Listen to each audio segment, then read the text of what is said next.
Hello and welcome to the Checkpoint podcast. I am your host, Josh Boyles. I am a broadcast journalism student from the University of Salford, and as usual, I'm joined by my co-host, Owen Connolly. How you doing, my dude?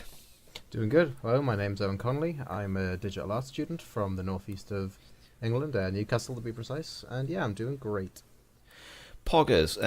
We've taken a little bit of a impromptu break. I think this is the first podcast in about 3 weeks that we've done. I was away back home from uni last week, and then before that it was a bit of a turbulent time. I quit my job and was having to work all that notice period and all that palaver. So yeah, it's been we've had a bit of a break, but I think it's probably done us some good. So, and there's plenty of fucking news to talk about. Oh, God, I don't know how we're gonna manage. Yeah, this could be if you're looking at your podcast like at the length of it and it's 4 hours long. I apologise. I'll try and make it as entertaining as possible. I also apologise if I sound slightly different. I've got a bit of a lisp at the minute because I had some dental work done last Monday, and because my dentist hates me and puts enough anaesthetic in to like kill a horse, I couldn't feel my face for like 5 hours and managed to chew through my cheek. And it now means that every time I eat something, I like nom through part of my cheek, and it's really painful. So if I'm lisping a bit, I do apologise. All right, let's get into this week's news. I've got like 4 quick-fire ones that are just right off at the top because they're not big news to say. It's just like game announcements and stuff. So first up, Pokemon Sword and Shield. Owen, you wrote this bit, so I'm going to let you lead on with this. Yep, so Generation 8 of Pokemon has been announced, much to the joy of the Pokemon community. It's the first mainline Pokemon game to be on the Switch, set in the region of Galar, which is inspired by the UK, which is our house, as it were. Hell yeah. It reintroduces the classic mechanics of the games prior to the Let's Go game on the Switch. Such as random encounters, the more in-depth battle systems, things like that. It's got new, like it's like it's more. The previous Pokemon were open world, but they were sort of restricted to, the routes and the kind of isometric way that game worked, like a classic RPG. From the gameplay trailer of Sword and Shield, this one looks like it's a lot more open. It doesn't have that same camera view. You sort of just explore it like you would a normal JRPG.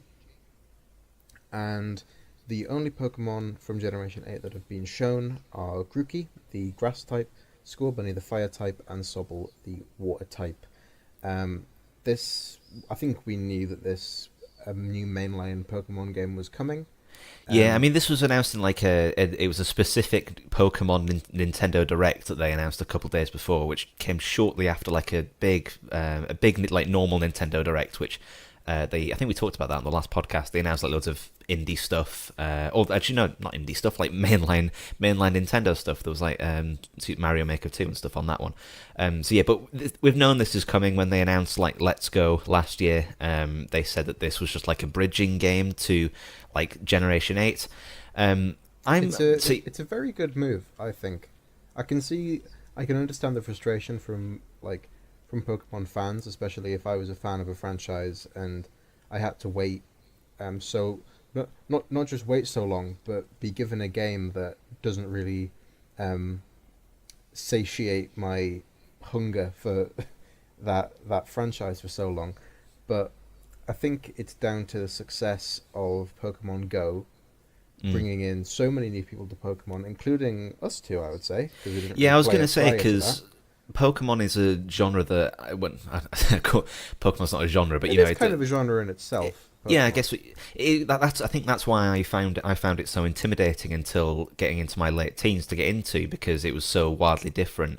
Because I think I don't know if I've talked about this on the podcast before, but my childhood was certainly very sheltered from the sort of Japanese culture in terms of the entertainment that I consumed. I didn't watch the Pokemon cartoons or anything like that, or play them. Yeah, I didn't watch any of that sort of stuff. So I was very sheltered from the Japanese culture, and so I feel like that sort of intimidated me away from it a bit. I didn't get into the franchise properly until Pokemon Let's Go. Pokemon Go on the mobile, and I got Pokemon Let's Go Eevee for Christmas. I haven't put a lot of time into it, unfortunately. But yeah, I'm not very familiar with how Pokemon games work. So to me, playing Pokemon Let's Go, I didn't have anything to compare it to. So I'm very interested to play this. What is it called? Pokemon Sword and Shield. Well, Yeah, Let's Go is sort of like Pokemon Go is like ultra beginner. Let's Go bridges the gap between Pokemon Go and an actual Pokemon game. So they've got. And they must have brought in absolute buttloads of like new people to the franchise because obviously it worked for us too. I mean, we're two examples. Like, I didn't have any particular love of Pokemon, but me playing Pokemon Go let me kind of know them by name, and then like because of Twitch doing their always on thing and showing the Pokemon series back to back, how much of a big thing that was. I watched that, fell in love with that cartoon out of nowhere, even though I'd played none of the games before, and now I really want to play this game. So I guess it's worked, even though I'm not like a younger gamer. I have been indoctrinated in the best way. It also helps that this one's set in like their take on the English culture, which is going to be very interesting really to explore. Well. Like, there was a lot of complaints about the graphics in the trailer, but honestly, I couldn't care less because it just, like with any Nintendo mainline game, the charm, it just absolutely blows it out of the water. It's not. It's not straight up UK. Like, you're not walking around Birmingham trying not to get stabbed as you capture a Pikachu. But like, you can go play Pokemon Go if you want that experience. Yeah, it's like you've got like English towns that are a bit more sort of exaggerated with like trains and clock towers, but then you've got stuff like the Lake District and like normal English countryside. It's beautiful. There's a few like landmarks as well that are like pretty much like adapted. There's that that white horse that's in like the south. Yes. Because I only remember that because I played Forza Horizon 4 and they did that for that. It'll probably be like a pony tower instead or something like. Yeah, something like that. I'm very interested to. Can you imagine if they tried to adapt the Geordie accent into like the mumbles and like the weird like the own language that they sort of speak in Pokemon? That would be absolutely excellent. I could do. Actually, you know what? I'll save that for the end. Self-promotion at the end. I think you know what I'm on about, but I'll save that for later. All right, okay, go on. So yeah, Pokemon Sword and Shield. Was the release date announced? I don't think there was. Nintendo they tend to announce like windows instead of actual like release dates. It'll be late 2019. It'll probably be the same sort of release date as Smash was, so everyone gets it for Christmas. Yeah, well, it works. I didn't get Smash for Christmas. I got Pokemon Let's Go for Christmas. Yeah, I bought it just before Christmas. Okay. So next news story is a little bit of Overwatch news. This is quite old now, actually. Baptiste is the new Overwatch hero. So he's a battle medic. He adds new mechanics such as an immortality field and an amplification matrix. Hopefully brings some new players back to the game. Apparently it reached the lowest player count ever since release a few weeks ago. Owen, you've obviously fallen off Overwatch, as you keep reminding me every time I try and get you on it. You're like, oh, I fucking hate Overwatch. I can't be arsed with it. So tell us more about the immortality field and how these sort of abilities change the meta up. He's on the PTR at the minute, I think, isn't he? Well, the main reason I stopped playing Overwatch, to kind of put it into perspective, is I went extremely hard in like Overwatch competitive for a good like 6 to 12 months. Really, really, really enjoyed it. I remember seeing your highlights on Twitch. I still remember your reaction to getting Diamond at like 3 a.m. playing out. Oh yeah, that was great. Yeah, I was really hyped up. So like I started in gold at like, and then the highest I got to was 3,900, and that was as high as I got. And I was really loving the game. I was like, I'm genuinely feeling like I'm getting better. I could get Grandmaster or something like that. I was even looking at like local teams and things. And then basically there was this thing. Basically there was a parasite that got added into the game, and her name's Brigitte. Excuse me, Brigitte. Brigitte Lindholm. And ever since she was released, my SR went to platinum, and then I stopped playing. Is that sounds like out of spite more than anything, really? But basically, I see what you mean. yeah, it was completely out of spite. Brigitte is still a problem, apparently, which boggles the mind. Like 6 months after the fact, and when we're talking about lower player count, I think that also comes down to the fact that Apex is out. Yeah, there's been a lot of like new multiplayer games that have kind of taken quite a lot of the player base. I mean, me personally, I didn't get into it as much as you did, obviously, but I put a good like 200, 300 hours into it. Yeah. And now all I play is, if I'm going to play a multiplayer game, it's going to be Black Ops 4 or Apex or something like that. So yeah, they've definitely taken me away from it. Well, it's also the fact that Apex, has sort of it's got sort of similar style mechanics and characterization, but doesn't have all the annoying things that Overwatch has. It doesn't have two-way shields. It doesn't have healing abilities, really. Like, I mean, Lifeline's drone is pretty inconsequential, all things considered. Yeah. Like in the thick of a fight. But if you want, I can explain Baptiste a little bit about why he might be interesting. Yeah, sure, go ahead. So two main things that Baptiste really adds to the game. The first is his immortality field, which is straight up taken from Kindred's ult in League of Legends and plonked into Overwatch. Exactly the same. Right. Essentially, he puts up a drone that has a circular field, and as long as you're stood in that field, you can't die, but you can take damage up to the last 10 health, I think. So you put it up, and you can't die in it. I don't know what the cooldown on that is, but it sounds horrible, especially if you have something like... I don't know how it even works. I don't know how... Something like a Diva ult, like... Can't you just press Q and then your entire team doesn't die? That just sounds That'd stupid. be really helpful for like prolonging time on the point as well. It's like you get into the last tick, just stick down an immortality field and you can't die. I think the way it might work is like if you shoot the drone, like maybe if you shoot the drone it goes down, right? Or something like that. But still, that sounds very annoying for certain ultimates. And he has an amplification matrix where he essentially chooses a spot to put up this big It's like window. a canvas wall thing, isn't it? Yeah, and then if you shoot through it, you do more damage. And I like that. That's a cool ability because that forces your team to sort of be in one place, which is the worst thing about the game. It also brings in sort of like, like Diva's ult, zoning people. It adds like tactics to that sort of team play as well. Is it just damage that's amplified, or is it healing stuff as well? I think I saw. I think I saw in the like trailer that Anna was shooting through it and then healing him more. That would be interesting. I could be wrong, but I'm pretty sure that's what I saw. That would be interesting. Honestly, if this hero had been announced, earlier back when I was playing the game, I would have been more excited. But I don't think this is enough. From my perspective, and a lot of pro perspectives, and just generally within the community, Overwatch needs a very big shake-up in the sense that it basically needs to be rebalanced from the ground up to not be as annoying as it is.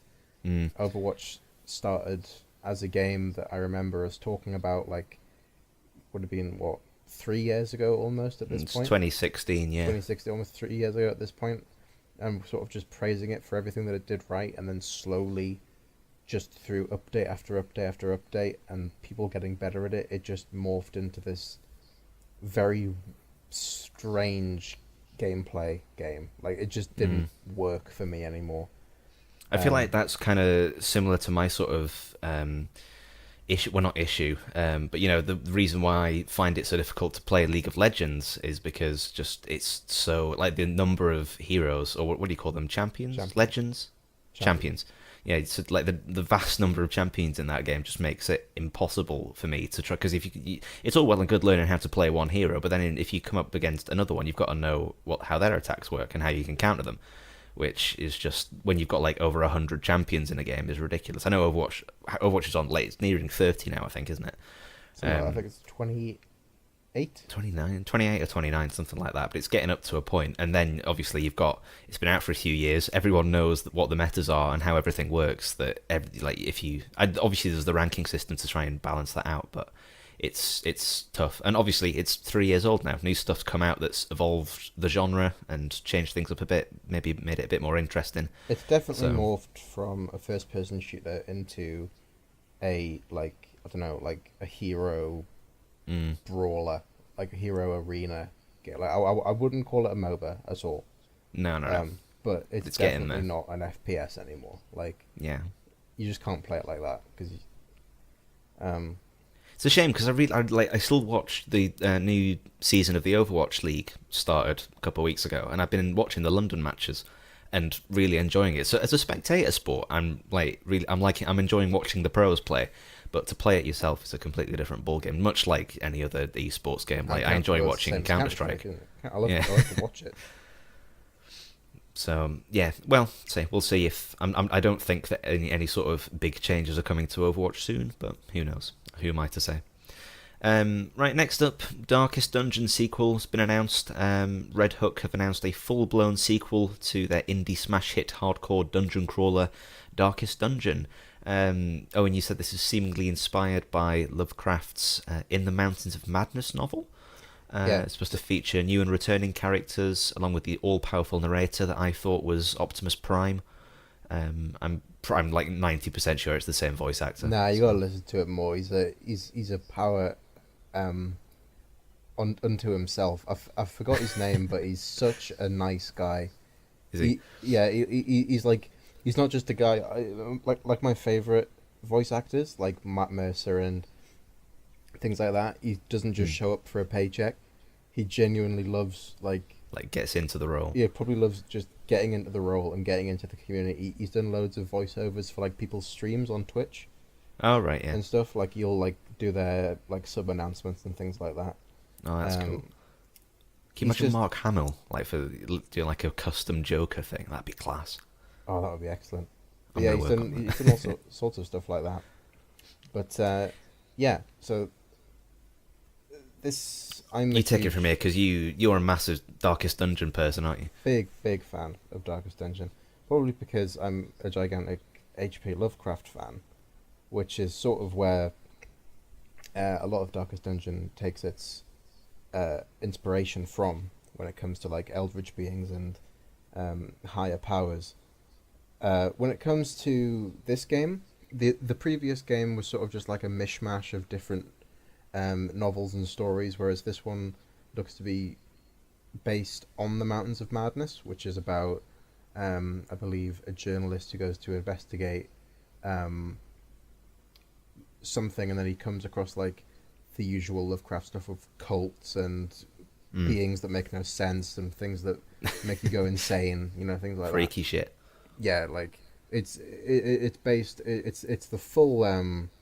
It's the full humanity sucks. That's basically right. That's his tagline. It's just like humanity's garbage. Not in our morality. We're just not powerful at all. Yeah. And that's where the horror comes from. But it appears I don't want to spoil any of the story of the original Darkest Dungeon because it's really good. But it appears that this game, despite being called Darkest Dungeon 2, has nothing to do with the previous one except in similarities. Like, it has the same narrator because you can't get a new narrator. He's too beloved at this point. It seems to have the same classes based on the trailer. The characters like the Crusader, the Highwayman, just things like that. There's been no gameplay for it yet. We don't know how different it is. But from what I can tell, it's just going to be a new Darkest Dungeon experience that might expand on certain things and fix certain things of the previous game. Will it fix the size of the text font on the Switch port? Is it really big? No, it's tiny. Oh, Can't okay. read it. I've got nystagmus and have to wear glasses permanently. But even with I'm like with my glasses on, I've got like 20/20 vision. I'm fine, but for the life of me, I cannot play that game in handheld on Switch. I don't think it's recommended that you play it on Switch on. I mean, in I'd love to handheld play mode, it on but Switch because it seems like a great Switch game. But if it's that bad, then I haven't touched it in a while. I just remember when I picked it up, I was like, "Fuck me, who's reading this?" But yeah, I'm extremely looking forward to that. Like, it's more Darkest Dungeon. Like, it's more content. I'm happy with the normal Darkest Dungeon. I'm like 190 hours deep into that game, and I still keep coming back. Damn. Well, I think you've got it on your list for things that you've played later, so we'll talk more about the original Darkest Dungeon a bit later. But yeah, there's no release date on that, I don't think. Just like this year, is it? Or is it next year? Yeah, it should be this year. Yeah. This year, gotcha.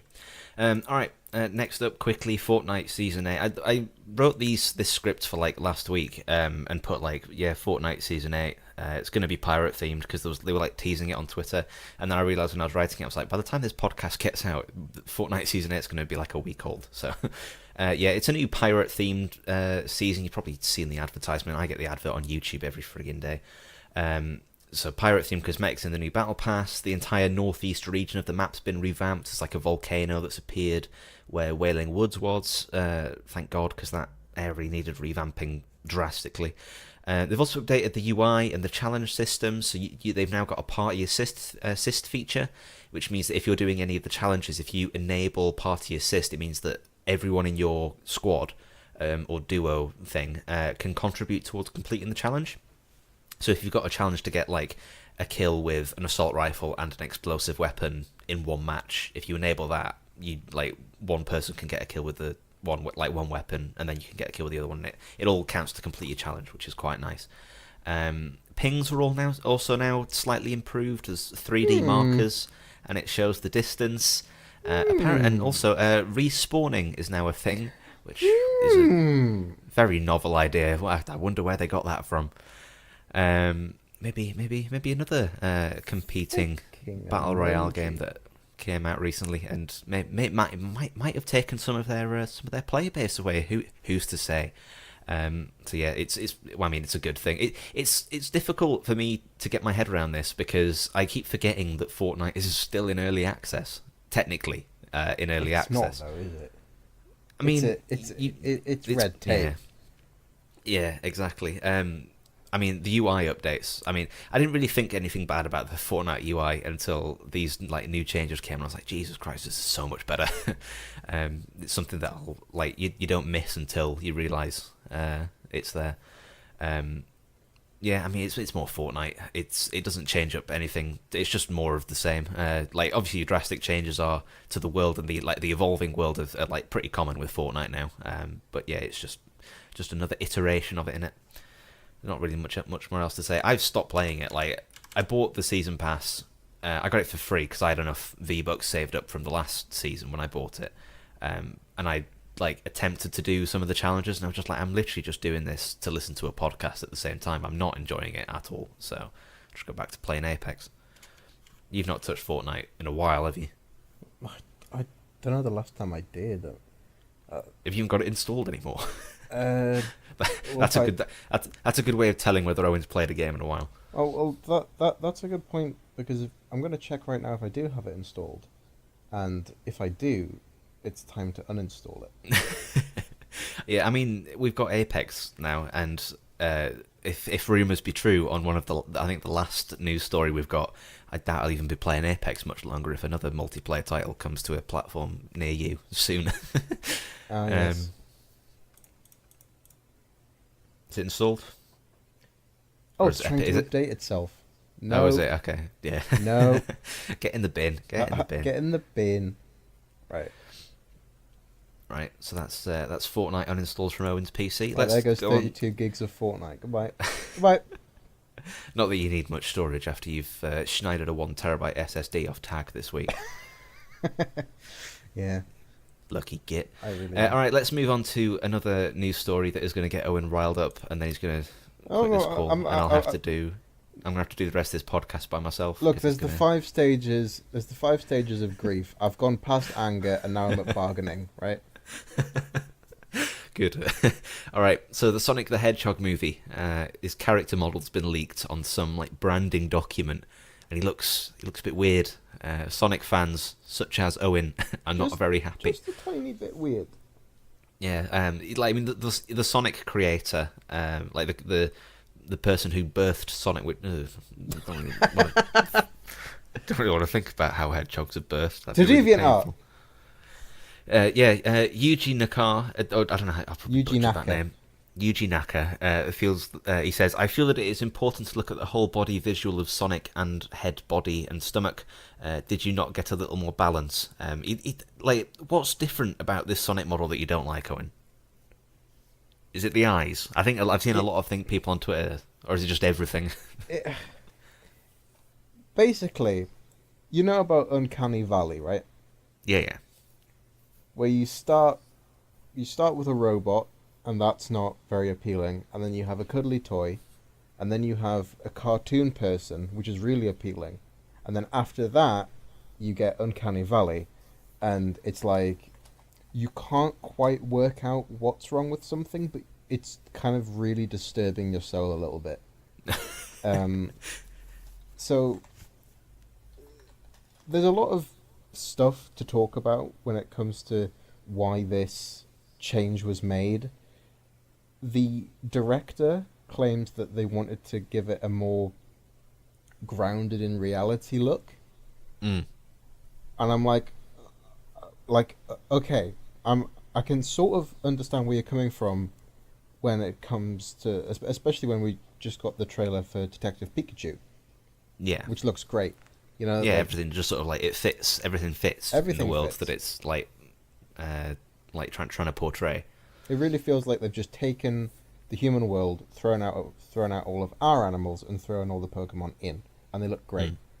For this one, they probably wanted to do a similar thing, except from what I can tell, in Detective Pikachu, I mean, it's the Pokemon world. Pokemon are a given; like they're not surprising to anyone.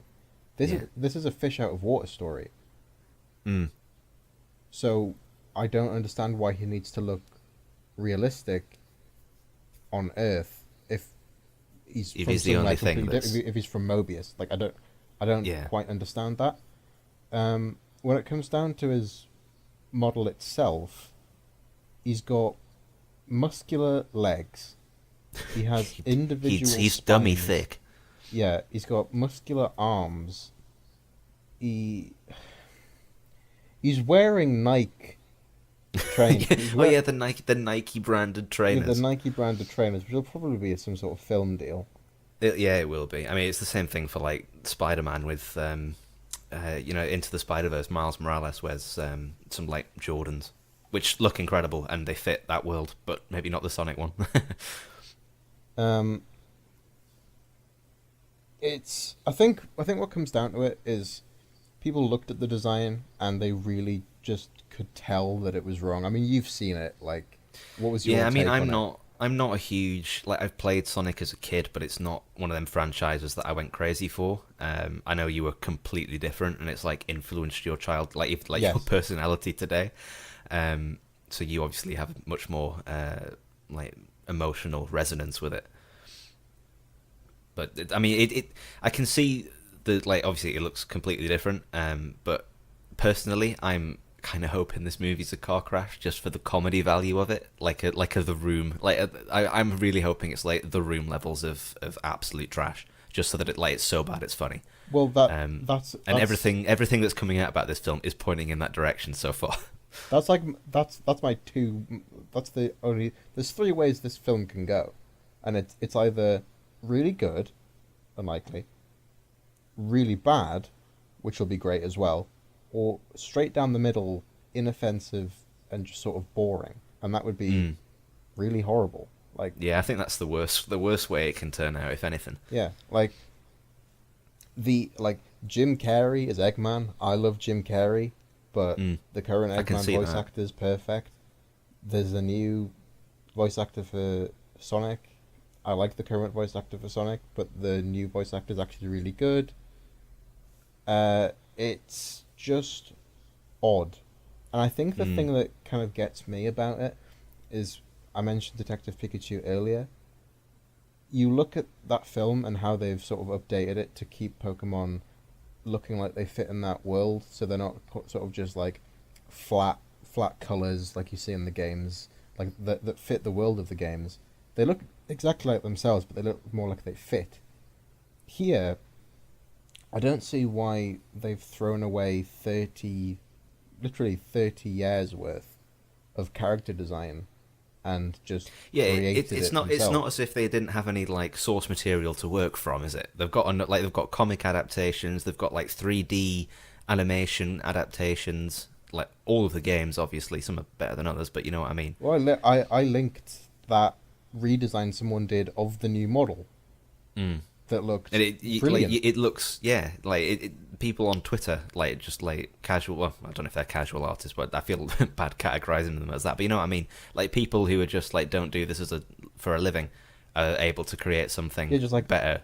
1 hour later in Photoshop, they're like, here's it, but 1,000 times better. You know, so yeah, just have this and pay me for it. Actually, no, just don't even pay me for it because I'd rather have a decent. Well, I don't know, whatever.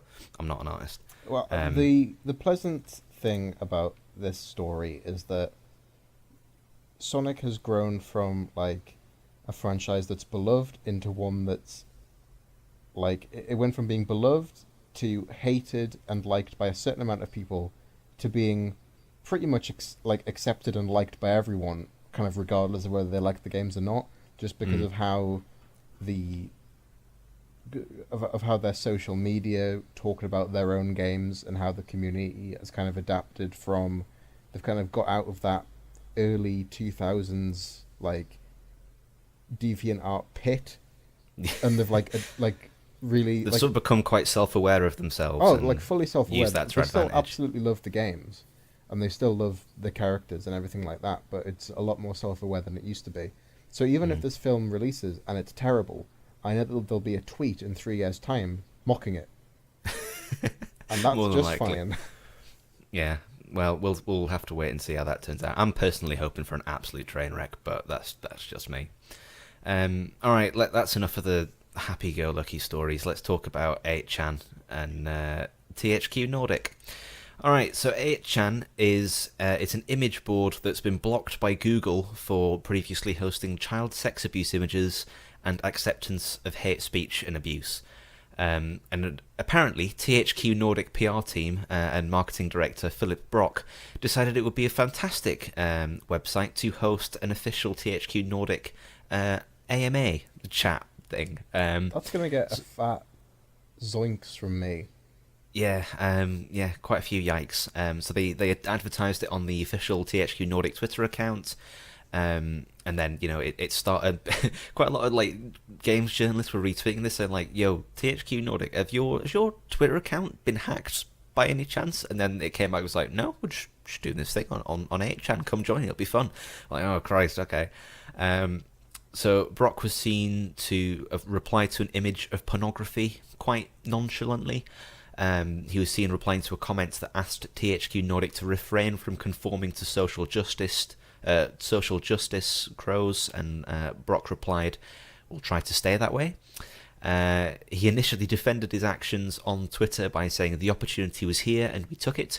We got approached in a very friendly manner and were assured, said person, shout out to Mark, we'll take care of the nasty stuff. So here we are. Oh, hi, Mark. Yeah, hi Mark. Quite a few memes spawned from this, which is the only good thing, I guess.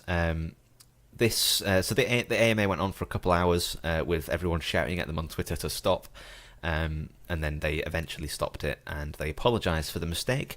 This was a tweet. "I personally agreed to this AMA without doing my proper due diligence to understand the history and controversy of the site. I do not condone child pornography, white supremacy or racism in any shape or form. I am terribly sorry for the short-sightedness of my," and that's like emphasised, "decision, and promise to be far more vigorous in my assessment of these activities in the future. This was not about being edgy, this blew up, and I very much regret to have done it in the first place." I mean, the apology is there, and it's all well and good. I mean, it feels very formulaic. It's a well-written apology. But it's very corporate, because as if like, well, that has to be done.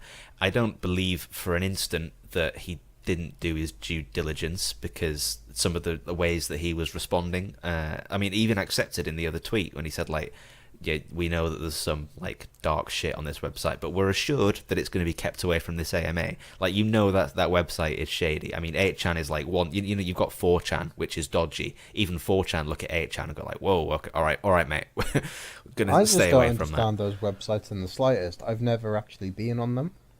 I mean, they're difficult. They're difficult to get to because they're not listed on Google, and Google is the gateway to everything on the internet. So, like, I didn't know this thing existed until before. Aren't they just like this whole thing?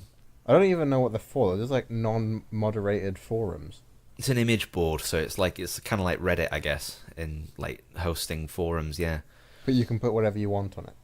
Yeah, it's like, I don't think it's very highly regulated, so it's literally just like, put whatever you want. Child porn, not a problem. Just stick that shit up there. There was quite a lot of like child pornography images making it onto this AMA, and I think the THQNordic were responding to them by, you know, sort of really inappropriate messages.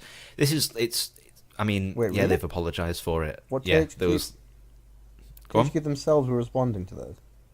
Yeah, the manager that was Philip Brock, that was like hosting it all, was like responding to them. I think it was like, I can't remember. I should have put this in the notes, but there was one where he was like saying like, "Oh well, you look like you're doing all right for yourself there," or something like that. That sort of stuff. What the fuck? Yeah, so it's rough because THQNordic have been absolutely gobbling up the rights to certain franchises and certain developers recently. They recently just got the license for Kings of Amalur, which used to be an EA franchise. They published Darksiders 3 last year, so they've just been they've absolutely been gobbling up loads and loads of developers and merging with publishers. And it's just, I feel really bad for like all the people working at those publishers who are now associated with THQNordic, because you know from now on, at least for the next sort of few years, people aren't going to forget, oh, THQNordic, that's the publisher that is perfectly okay with child pornography and everything that comes with that. I mean, I don't think we can say that. I don't think we're admitting that they're okay with it. I just find this whole thing so confusing that I can't really formulate anything to say about it, because I'm that blown away by how incompetent you can be about it. Like, it comes down to like the fact that with some things that happen, especially in the gaming industry, you can't work out whether someone's being stupid for attention or genuinely being stupid because they're stupid. Like, this could easily be a publicity stunt, because if any company decided tomorrow, like EA was like, right, we're going to hold an AMA on fucking hentaihaven.com, that would be, you know, that would be quite big news, but it would get people talking about EA, and here we are talking about THQNordic, and I'll be honest, on a weekly basis that I do think about video games, I forget that they exist. I mean, yeah, you are right, but I mean, there's a big step between EA hosting something on hentai, which for the most part is relatively harmless, to child pornography. There's quite a big jump there. Well, that's the thing, I don't know anything about 8chan. Like, I know a little bit about 4chan, even though I've never actually been on it. And from what I can tell, 4chan, as much as it has some really shitty stuff on there, like /poll and some really bad forums. I know a lot of people who used to go on 4chan, a lot of people who are still on 4chan, and apparently it's fine for the most part. It's just like an image board that just grew up, and people used it, and they still use it. 8chan, I have absolutely no idea what it is, but it sounds abhorrent, and I can't personally decide if this is total ignorance on behalf of Philip Brock, or if it's a genuinely, like, they've tried. If it is supposed to be a marketing stunt, it's in pure distaste. Oh, absolutely. Yeah, and I think they're probably gonna. I don't know if I assume that their stock dropped, which that's the only logical thing to happen, really. But yeah, it's they apologise for it, which, for what it's worth, I mean, that's kind of part of the process, I think. Okay, let's move on to another publisher. EA is skipping their press conference at E3 this year. So EA Play is still going to happen around the same time as E3. That's what's happened for the last few years now, after they sort of separated and decided they were doing their own thing. However, usually they have like an opening press conference at the start of the whole like event, and show off like a little bit of everything that's coming. But this time they're just going to do dedicated live streams for specific games. Which is a shame, to be honest. I mean, this is the sort of way that E3 is going now. It feels like it's not dying, but certainly downsizing. Sony announced that they're not going to have any sort of presence at E3 this year, not even like a show floor presence. Wow, not even a show. Yeah, I think they put that. No, yeah, they put that down to just that they haven't got anything new to show. Which take that as you will. I personally think that it's because they're ramping up their thing for PlayStation 5. But it also it's quite. I mean, Nintendo don't have a press conference, but they schedule a Nintendo Direct around that time, and I think they have a pretty good presence on the show floor. They also have Nintendo Treehouse. Yeah, and all that sort of stuff. But I mean, we live in the digital age now where it's cheaper for publishers to just have their own dedicated live stream on their own channel. I mean, Apex was announced via just a brand new Twitch account, and it was if you point enough people in the direction of the right Twitch account, you're going to get to fall on the right ears, if you know what I mean. Plus, it can't go wrong.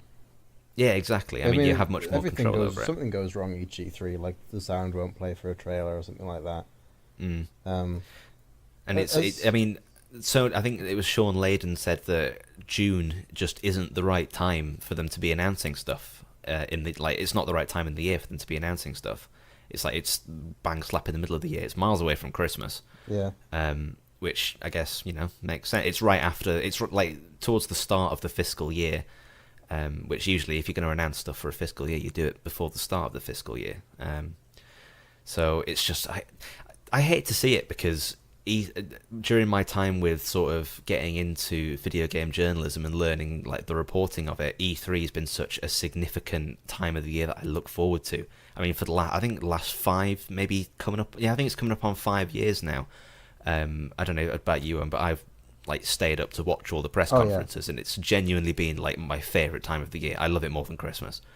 So to see everyone dropping out now and for it to go the way of the dodo is really, really disheartening. Obviously it's sort of something that doesn't not that it has to happen, but that's the way that the industry's going, is that everything's going online and via their own pathways. It's just a shame to see. You see, I'm not too sure about that. They say they have nothing to show. EA are saying that they won't have anything to show for that, because of the fiscal year you mentioned. That's just speculation, but I mean. But they are. I mean, EA have shit to I made a quick list of things. They've got Jedi Fallen Order, which is supposed to release by the end of this year. They've got a Need for Speed franchise on the go. They've not had a new one of them for a couple of years. I don't think. There wasn't one last year. Was there? When was Rivals? No. Oh, what was that weird one that tried to be Fast and Furious? I think that was 2 years ago now. Oh, I thought that was called. Honestly, the Need for Speed, the most recent ones are so Payback? Payback, that was the one. I think that was 2 years ago. Hey guys, I'm Jesse Wellens. That was it, wasn't it? Yeah, that was 2 years ago. They've also got Apex Legends. Obviously, we're supposed to be getting the battle pass, not the battle pass. You know what I mean? They'll probably announce something for that during E3 as well. Yeah, well, they're gonna have. I mean, like a roadmap or something for what's to come in the next year. That would be about right timed, I would imagine, for June. They've also got, apparently it's rumored that a new Plants vs Zombies game is supposed to come this year or soon. Yeah, I'm just looking at Need for Speed Payback was 2017, so that's 2 years ago now. So we're due for another one of them. They've got Battlefield 5 on the go with that live service. We're not due a brand new Battlefield game until 2020. So we won't be getting anything brand new, but certainly a roadmap for the live service. Anthem's also a live service game, so that's supposed to be. We should hear something about that. they also teased Dragon Age last year, because I was thinking, like, what the hell is BioWare doing now? Like, they finished Anthem, and I'm like, what the hell is BioWare? And then I completely forgot that a new Dragon Age is supposed to be coming. Well, it feels like, based on what I've seen from Anthem, they had... Dragon Age is like that really cheeky thing of, like, rum you keep in your cupboard for a rainy day. And that's what Dragon Age was. And they got halfway through Anthem and thought, should we just finish this and then get that out the cupboard, and then we can actually work on that instead? Yeah. That's what they've been... Maybe they've been doing it in secret. Being like... they're working on Anthem when the EA, like, corporate people come in the room, and then when they leave, they're like, all switch to their second monitors and come out from under the covers, and they're working on Dragon Age again. Yeah, I think I mentioned in the first podcast that I've been reading Jason Schreier's Blood, Sweat and Pixels, and I finished it a few weeks ago, and there's a great chapter on the development of Dragon Age Inquisition, and it talks about the other Dragon Age as well, and you get the real sense that EA just don't care about Dragon Age that much. Like, they rushed out the development of... Dragon Age is like a really weird franchise, because Dragon Age Origins sounds like a sequel, but it's actually the first one that came out. And then Dragon Age 2 I don't think was received very well, and that's because they just didn't have any development time, so they just had to rush it out the door. And then Dragon Age Inquisition, EA were like, right, you can make Dragon Age Inquisition, but you have to do it in the Frostbite engine. And because this was the first game that the Frostbite engine had been... Is this the first like non-FPS game that had been tried to make in the Frostbite engine? Apparently, it just didn't work until like 6 months before the release. Like, they had to completely remake the engine. It's a game with loads of particle effects and loads of stuff happening on screen. You know. Yeah, apparently it didn't even have like they didn't have a third-person camera until 6 months before release or something like that. So they couldn't even play test it. That's how rough it was. So I get the feeling that EA just really could not give a shit about Dragon Age, and I've personally felt like it's going to be make or break for Bio. I mean, with all the other studio closures that EA's had recently, I feel like it's been make or break for BioWare in terms of whether Anthem does well or not, and it doesn't seem to be doing that well. I got weirdly suckered into, you know how streamers like can host people. Yeah. Last night, I think it was Lyric hosted a guy who is a game dev for one of the big companies, but he also streams games, and it's like a game dev plays games and talks about the design of them. That sounds really interesting. Yeah, so it's interesting, and he was playing Mass Effect 2, and I was getting weirdly suckered back into watching it again, because I forgot just how good it was. Like, it's so good, and people feel that good about, you know, Dragon Age 1. I know a lot of people don't like Dragon Age 2. Inquisition, people really like. And I just know BioWare are better. You know, like... I mean, they're like the original creators of like classic RPGs like Baldur's Gate. So we that they have. It's the same with like DICE. Like, DICE can make a banging first-person shooter. We know they can make a banging first-person shooter because I loaded up Battlefield 4 last night and absolutely adored the hell out of it. But when they're pushed to make a brand new game every 2 years, that's where you see them crumble, and that's like EA's influence there. And I know, like, reading Jason Schreier's book has opened my eyes to the power that publishers have. Like, if you can't get the funding for your game, then that game is not going to exist. So it's a compromise between publisher and developer, and it's just it's tough to see that impact on franchises that we love. I mean, EA have also got Mirror's Edge in their cupboard, Command and Conquer for what it's worth. So they're not short of franchises that they can talk about. So I guess they're not. I don't know. Like, have they not got anything to announce for the next like year? They must have announcements, but it just feels weird for them to not be there as a big stage presence. I mean, and that makes me sad. At least they are still doing their live streams. If anything, it means we can actually get the EA news we want without having to watch the shit we don't care about. Or the sports shit that goes like they plant directly in the middle, so you have to wait through to get to the good stuff at the end. Yeah, which just makes you hate it even more. Like, I don't know what the that is true. I don't to know be what fair, the logic is there. out of all of the E3 press conferences, EA is lowest on the list usually for my most excited. It's either them or... I mean, they were pretty close to PlayStation last year. PlayStation were not PlayStation great. were crap. No, well, I think that was because they were sort of getting to the point where they were like, right, we don't want to do this anymore. So they just did like the lowest effort. Right, let's have a tent in a field, and we're gonna have a man that plays a flute, and then we'll show Ghost of Tsushima. Am I pronouncing that wrong? It's Tsushima, or do you even pronounce the T? It's a T and an S sound. It's Tsushima. Tsushima, okay. Or just say it how Lyric says, and he says the Ghost of Tsushima. Right, because every time I try, I say Ghost of Tsushima, but then I start giggling halfway through Tsushima because it sounds like Tushy. Tushy. The Ghost of Tushy.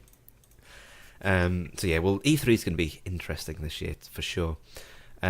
Speaking of sort of big announcements that would usually happen at E3, apparently a discless Xbox One S is rumoured for a May release, which is very interesting, kind of feeding into Microsoft's sort of big plan moving forward surrounding streaming and subscription services and all that sort of stuff. So this is it's going to be an Xbox One S kind of deal, but without a disc tray. So it'll be an all-digital console. You download everything from the Xbox Game Store, which is heavily kind of supported by the Game Pass at this point. It's supposed to be called the All Digital Edition and come in at a sub $200 price point. We talked a little bit on the last podcast about like a revamped Nintendo Switch and how an only portable version could come in at sub $200, and that would be an absolute massive sell for families. I think this kind of comes into the same sort of audience bracket. That is, I mean, I wouldn't buy one, but I'm not the audience. $200 price point. I feel like that's come too late. That's incredible. Honestly, if that had happened years ago, that would have been an easy sell for me. Because that is true. I mean, how old's the Xbox? We're 2013, so it's coming up on what, 7 years now. Yeah, I mean, no, hang on. Yeah, it's coming up on 6 or 7 years. Yeah, I see what you mean. I mean, we're supposed to be getting news about next gen, like by the end of apparently they're supposed to release by the end of next year. So this is coming in super late. But then again, they released that really, really cheap Xbox 360 like after the Xbox One came out in 2013. Do you remember that? The Xbox 360e, I think it was called. Oh yeah, that thing. Yeah, and it looked completely different. I'm going to find a picture of it now. I remember that thing. Did anyone buy one of those? I didn't buy one. It looks weird as heck. I had a Slim. What the heck? They're selling them. Apparently the Game are selling an Xbox 360 500GB for, would you like to guess how much? 360 quid. What? I think that's wrong, that. That sounds very wrong, unless it comes with, I don't know, a view of Jupiter. I got my PS4 Pro with Spider-Man for 370, so something's gone wrong there. Yeah, I mean, maybe someone will buy it for streaming. It has an audience. I'm not part of it, but I think I actually really like this. I would never buy one myself, but I think it sets a nice precedent. It puts a discless console out there without necessarily saying that it's an S big thing. It's not probably going to be like a huge announcement. It's just going to be like this is an option. I think that's the right way to do things now. I think Microsoft have definitely learned that you don't want to force customers into a new way of consuming media, even if you know that it's the best thing for them. Yeah, I mean, you make a good point, because this kind of feels like it's kind of fully embodying like what they tried to do with the start of the Xbox One, when they tried to make it like this is going to be your one, like the Xbox One. It's going to be your the only thing you use for entertainment. It's going to be like the one thing you have in your living room. Yeah. And that feels much more relevant being all digital. It doesn't force you, but it fully embodies that kind of vision of just streaming content. This is what you have for media. And we'll talk. I'll put in the hot topic a little bit about using the Nintendo Switch as an entertainment device, which I'll get to a little bit later. Because again, like the Nintendo Switch, yes, it has physical media, but I mean, they're cartridges. I mean, I don't buy a lot of, unless it's like a huge release, I won't buy a physical thing. So, and also, this kind of feeds again into what Xbox is supposed to be doing with their next consoles. We were talking in Discord earlier about how we don't think that Generation 9, the next generation of consoles, is going to be that much of a drastic change. Kind of, another iterative thing, much like the Xbox One X, where it plays all the Xbox One games. They just look prettier. And this is just about offering another entry point into it.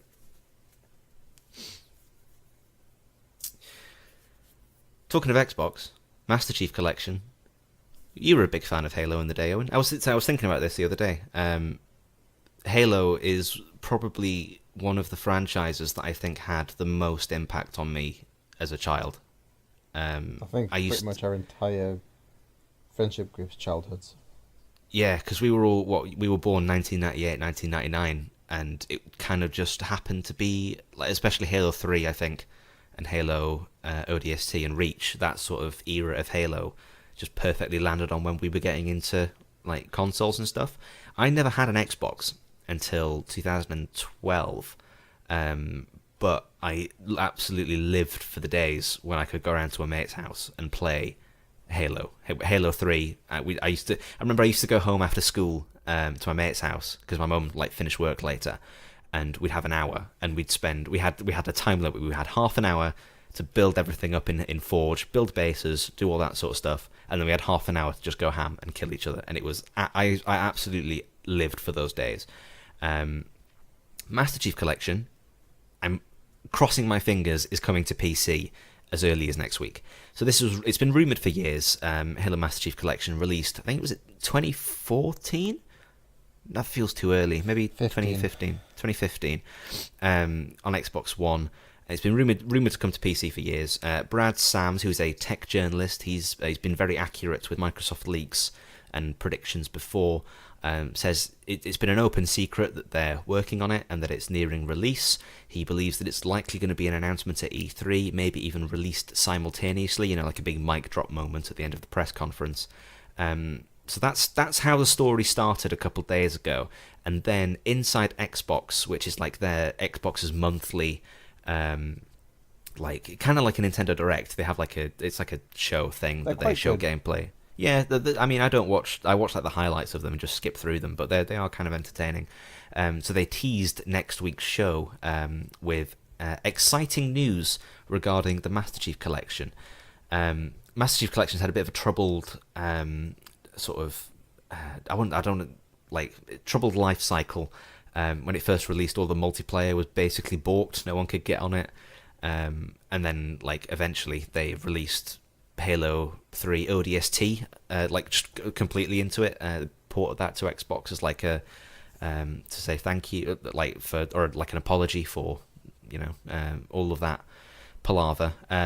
So I mean, this could be Halo Reach coming to Master Chief Collection on the Xbox. I'm going to be well disappointed if it is. Isn't? But What? Sorry? You're going to be well disappointed if it isn't. Yeah, if it isn't. Yeah. I want this on PC. I want this to be a thing on PC because Halo was such a thing of our childhood that I can imagine. I know we're all playing Apex right now, but if this released next week, I can guarantee you that I would be playing this. I would full on pay £50 on the Microsoft Store and download this and play it. Just yeah. I would I imagine this would come to Game Pass, but this is a thing that I would absolutely drop £50 in a heartbeat. Yeah, go on. What's your sort of experience with Halo? Well, Halo was probably the first actual game I owned for the Xbox. I think I got my Xbox in 2010, and it was probably the first. I had DJ Hero, which is still an excellent game, by the way. Was that the one with the really flimsy? What do you call them? Oh, it broke in 2 weeks. But the 2 weeks I played it, it was really fun. Regardless, Halo was the first actual game. Halo 3 was the first actual game I owned on that console, and what a first game to own. I wasn't necessarily very old. I think I was only 11 when I was playing it, So it was a bit more mature than I was expecting it to be. But that's probably what. But especially at that age, that's what makes it so exciting.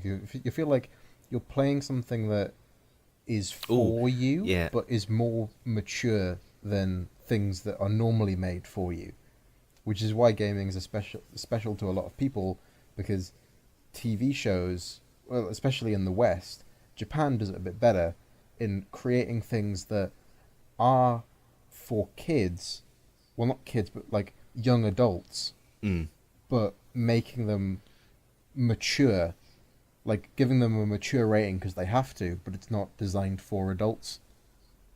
Like Halo was pretty much perfect for that, because it embodied all of the things that we really liked when we were like younger and growing up, but did it in quite a mature way. And I think that's why I really enjoyed it, and that's why I transitioned into so many other games in that genre, because it was basically the first proper FPS that I'd played, aside from a few on the PS2. And that's why I started playing BioShock, that's why I started playing what was it? Like Call of Duty 4. Yeah, all like them sort of like for linear, like multiplayer in it as well. Yeah. So it's an extremely important game to a lot of people. It's basically Halo 3 is our version of Halo 2. Halo 2 is kind of the generation before us that had that pretty much exact same experience. Yeah, and sort of it bred a lot of like esports players. Like they cut their teeth on playing Halo 2 multiplayer. We were basically the same, but Halo 3, I think. Oh yeah. Yeah. So if this comes to PC, what we're gonna have: Halo Combat Evolved through to 4, including ODST, all that campaign, multiplayer included as well. Maybe even Firefight from ODST, Forge. Oh my god! If this is a thing, I would. Oh, I can't wait.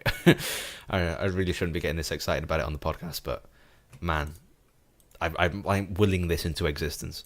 It's you know, it's our version. Like, I feel like whatever console you grew up with, you had a game that would inspire this sort of excitedness from you. And based on like the Smash announcement from last year, you saw how people reacted to that. You know, and for PlayStation, it would probably like I don't know what it would actually be for PlayStation.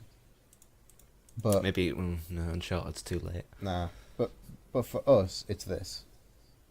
Yeah, exactly, and that's why it's such a big deal for us. I mean, the amount of obviously a lot of this is going to be rose tinted sunglasses, but the amount of positive memories I have of playing Halo multiplayer, and like Halo multiplayer has bred friendships that I still maintain to this day. Like I'd say even we didn't play Halo with each other because I didn't have an Xbox, but I remember having discussions with you about it at school. And then certainly when I had that Xbox for a year, we absolutely played the hell out of Halo 4. Yeah. It was the full bashing. Yeah, exactly. We've got memes that continue to this day of exactly. fucking Halo. Yeah, we still reference them. Oh my god, this is going to be like... I can't afford this. I've got like exams and uni assignments coming up. I can't afford to throw myself into Halo again. But, oh man, it's going to be a good time if it's a real thing. Very excited. All right, quick hot topic this week. I was at home last weekend, and I got a lot of time in on the Nintendo Switch. And something that kind of took me by surprise was the versatility of it as an entertainment device. So currently the only like entertainment app that is on there is YouTube. I think Hulu is on there as well, but I don't have Hulu. It's not like you got like Netflix. I don't think it's quite as popular as that. And it really surprised me because I wouldn't think of, like, obviously if I'm going to watch YouTube, I'm going to watch it on my phone. If I'm out and about, I wouldn't think of doing that, like watching YouTube on the bus on my Switch.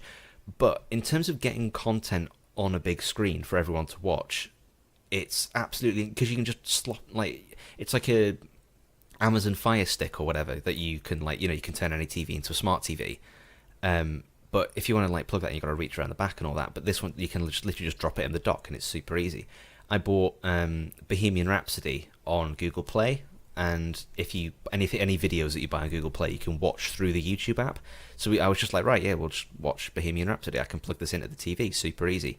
This might be different for a lot of other people might not think this is such a big deal for people who have smart TVs in their house, but for someone who lives up in the north and is still running on like a shitty 32-inch TV in the living room, it's absolutely revolutionary, and it blew me away that I thought if they brought Netflix to the Nintendo Switch, it would just be perfect as like an entertainment device, kind of intruding on sort of the thing that Microsoft tried to do with the Xbox One, having the one device as an entertainment system, just in the living room, and I think that'd be absolutely perfect for the Nintendo Switch. Because you use your Nintendo Switch just for playing games, don't you? You don't really use it for media, but do you see this sort of fitting into your lifestyle as much as it does mine? Well, I do have quite a lot of bus journeys a week, which I wouldn't mind if they were short, but they're actually quite long. Like it takes me a good 50 minutes to an hour to get to college whenever I need to do it. And traffic is horrendous once you get into town, isn't it? Yeah, and I do end up watching stuff on my phone, but that can gobble data, and it's not the best thing to be watching it on, whereas the Nintendo Switch has been specifically designed to be kind of the perfect size for on the go. It's not as big as a laptop, but it's not as small as a phone. But the extra inch in screen size makes a pretty huge difference. Yeah. That's what she said. I've wanted the YouTube app. Like, when the Switch was launched, I was really surprised that it didn't really have any multimedia. And now that the Switch does have a YouTube app, I'm really happy that it does, because it is a genuinely nice screen, and the fact that you can sort of navigate it with the Joy-Cons at a distance, so you don't have to like pick it up and kind of select like new videos and stuff if you're like in bed or something, is nice. The actual app on it isn't. I don't think it's that great. It's not bad. It's not great. It's the same one that they use for the I've just bought a new telly this week, and it's like a smart TV. It's got YouTube on it, and it's exactly the same app that's installed on that TV. So it's like the go-to thing that is meant to be controlled with a TV remote, basically. So yeah, it ain't bad, but the Switch as an entertainment device, I think. I'm not sure. I don't feel like I have much of an opinion on this, because I don't watch a whole lot of TV. I don't watch a whole lot of movies. I only really use my Switch for what it's used for, and my PC is kind of, if I do want to watch a TV show, that's usually how I do it. I don't feel like I'm the person to talk about this, because I am kind of weird with how I consume my entertainment. Yeah, I mean, it was just something that struck me when I was like, because my Switch, I hate to say it, is quite often neglected while I'm in the flat in Manchester, because it's just like I don't have it plugged into the TV. I have it plugged into my computer monitor, because that's like it runs through my Elgato, and that's how I record stuff through it. And I just don't find myself wanting to play many Nintendo games while I'm in the flat. But when I go away back home, and I take my laptop with me, so I can play any sort of small PC games on that if I really want to. But it's a right pain. It gets hot on you if you leave it on your knee, and you've got to find a plug to sit on, and then I haven't got a desk chair, whatever. But yeah, playing on the Switch on the go when I go back home is great. And then when we sit down in the evenings and we want to watch something as a family, just being able to just slot the Switch in and decide through that. Maybe this is just me coming from a family who doesn't really have that much tech in the living room. We just have a TV and we watch BBC One if we want to watch any sort of entertainment. So yeah, I don't know. I just see it as sort of, if Netflix were to be on that thing, it'd be an absolute killer for entertainment. All right, let's stop talking about entertainment, talk about video games. Download Discourse. I've played an absolute fuckload of games in the last couple of weeks, but it turns out that we've sort of been playing the same sort of shit. So we'll go through the ones that we've both played first of all at the top, and then we'll get into the sort of stuff that is a bit different. All right, Tetris 99. Fucking hate this game. I absolutely despise it. Same. Like, I've not played it much in the last couple of days, but I'm determined to get a win, and once I get a win, I can throw it in the bin. Same here. There's been moments where I nearly threw my Joy-Cons out the window while I was at home, and my mum was like, "Right, stop, have a break, go for a walk." It's coming around on me, to be fair. I initially really, really despised this game because I thought that it was just completely random and that it was just a bit of pot luck as to how far you got. And to be fair, there is a little bit of pot luck into how far, whether you get knocked out right at the beginning or whether you sort of make it a little bit further in. But I've started to sort of get the nuance down of the targeting system and sort of changing up my Tetris tactic, because I come from a background of playing Tetris Effect, which is all about just playing it really mellow and chill, and it's like if you make a few mistakes, that's fine. You can usually come back from them because the only time limit, there's no time limit. It's just just don't hit the top. Whereas this is you've got people attacking you all the time. So like if you make a mistake, that's pretty much it. So you've got to kind of not build up massive structures and then wait for the big long ones. You've got to sort of play it tactically, which is I'm struggling to get my head around that still, but I'm getting a lot better. How are you finding it? I also despise it with an absolute passion, and I'm extremely addicted to it. I haven't got a win yet. The closest I've got is second twice. That's rough. My highest is 4. Yeah, I've got second twice, and even then it wasn't like an instant knock either. Like, I knew I couldn't have done it, I just didn't like when you don't have the foundation. Yeah. When you're like, I'm playing this as well as I can, and I'm doing as well as I can here, but I just can't clear this. Like, there's no chance. Yeah. Like, there's a huge gap, or something like that. And I absolutely hate this game, but it's genuinely a really, really good multiplayer experience in the fact that when you do get to those like single-digit numbers, it's tense as shit. Yeah, oh my god, I was having a shit on... Well, sorry, let me rephrase. I was on the toilet the other day, and because that's what it is. You know what I mean, though? Like, I say that my Switch is neglected when I'm in the flat in Manchester. It's really not. I'm honestly, I'm thinking of moving the dock into the toilet because that's where I use it most of all. But because the Tetris games are like a few minutes long, it's like, well, I'm going for a shit. I'll just play some Tetris. And then the one time I got into like the top 10, I was like, fucking hell, my heart is not. My heart rate should not be this high while I'm on the toilet. You're gonna go full Elvis. Yeah, but yeah, I know what you mean. Like my heart was in my. I had to have I have a sit. I'm already sat down, but you know what I mean. Let's get away from the toilet talk. Yeah, I get to the end of Apex. I get to the last 2 squads of an Apex game, and it's like, okay, yeah, I'm gonna get this win. And then if I'm in the single digits of Tetris 99, there's the full GIF of just the water running down the guy's head. Just the full sweat.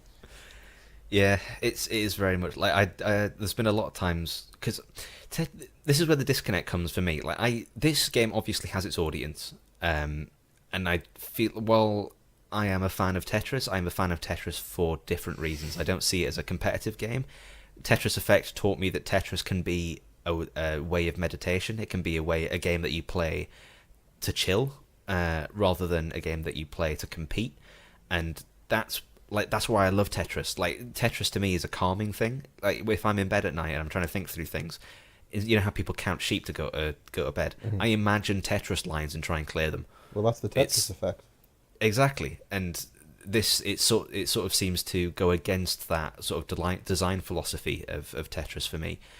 Well, obviously Tetris can be it's video games are art. They can be interpreted by different ways by different people. That's just not the way I envisage Tetris, and that's why I dislike it so much, and yet still play it because it's Tetris. So, I mean, I don't know if I'll ever get a win. I don't think I ever will, but it's on the front page of my Switch and never leaves it. So that's where we are with it right now. I think my strategy is to not. I don't rely on long boys, like. Never rely on a long boy, because if you do that... That's my problem. Yeah, never rely...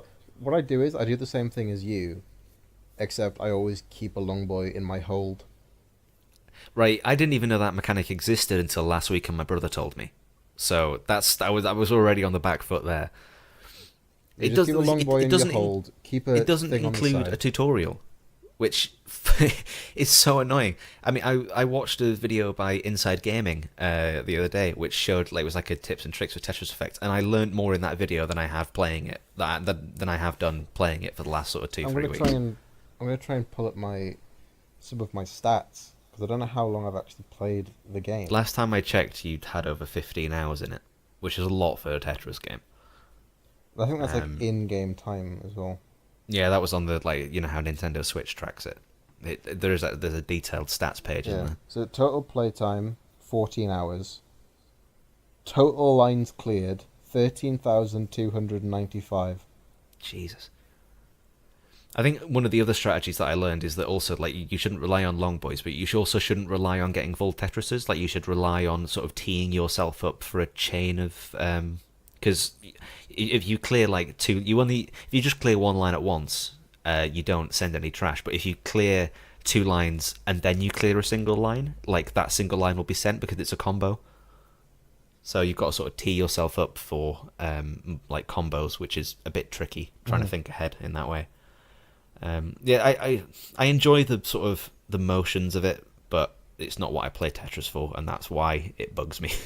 I've played 256 matches. Damn. 256 it's a lot of Tetris. matches. Most KOs in one match, 16. I didn't win that one. Bloody hell. It kind of feels a bit hit and miss as well as to whether you get... because some games I get to the very end and I have 2 KOs, and then sometimes I get to the very end and I look at the board and it's like, fucking hell, I wiped out half the match here. What's going on? Yeah, so I barely even notice if I get KOs. It's very difficult to keep your eye on everything that goes on in that game. But yeah, maybe I'll see if I keep playing it. I'll see if I throw my Switch out the window at some point. We've also been playing the Division 2 beta. We did this last weekend before I went away. Got a couple hours in it. I think we didn't do all the content, but we did a couple missions, didn't we? Yeah, we didn't do Dark Zone or anything. No. I mean, we tried playing the Division 1, but we just we did the first few missions and got... I don't know, it was a bit...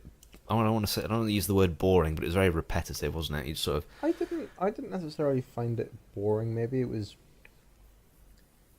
I don't know, the level, the leveling felt pretty bad. Like, usually in a game like that, it's like, you can do this mission at your level, or if you want a slightly harder challenge, you can do a level above you. And it's like, alright, but in Division 1, it felt like, if you're one level behind the mission, fuck off.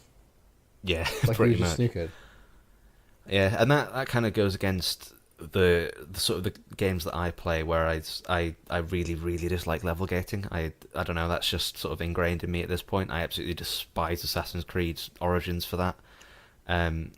But, I mean, from what we played of the Division 2, it seemed...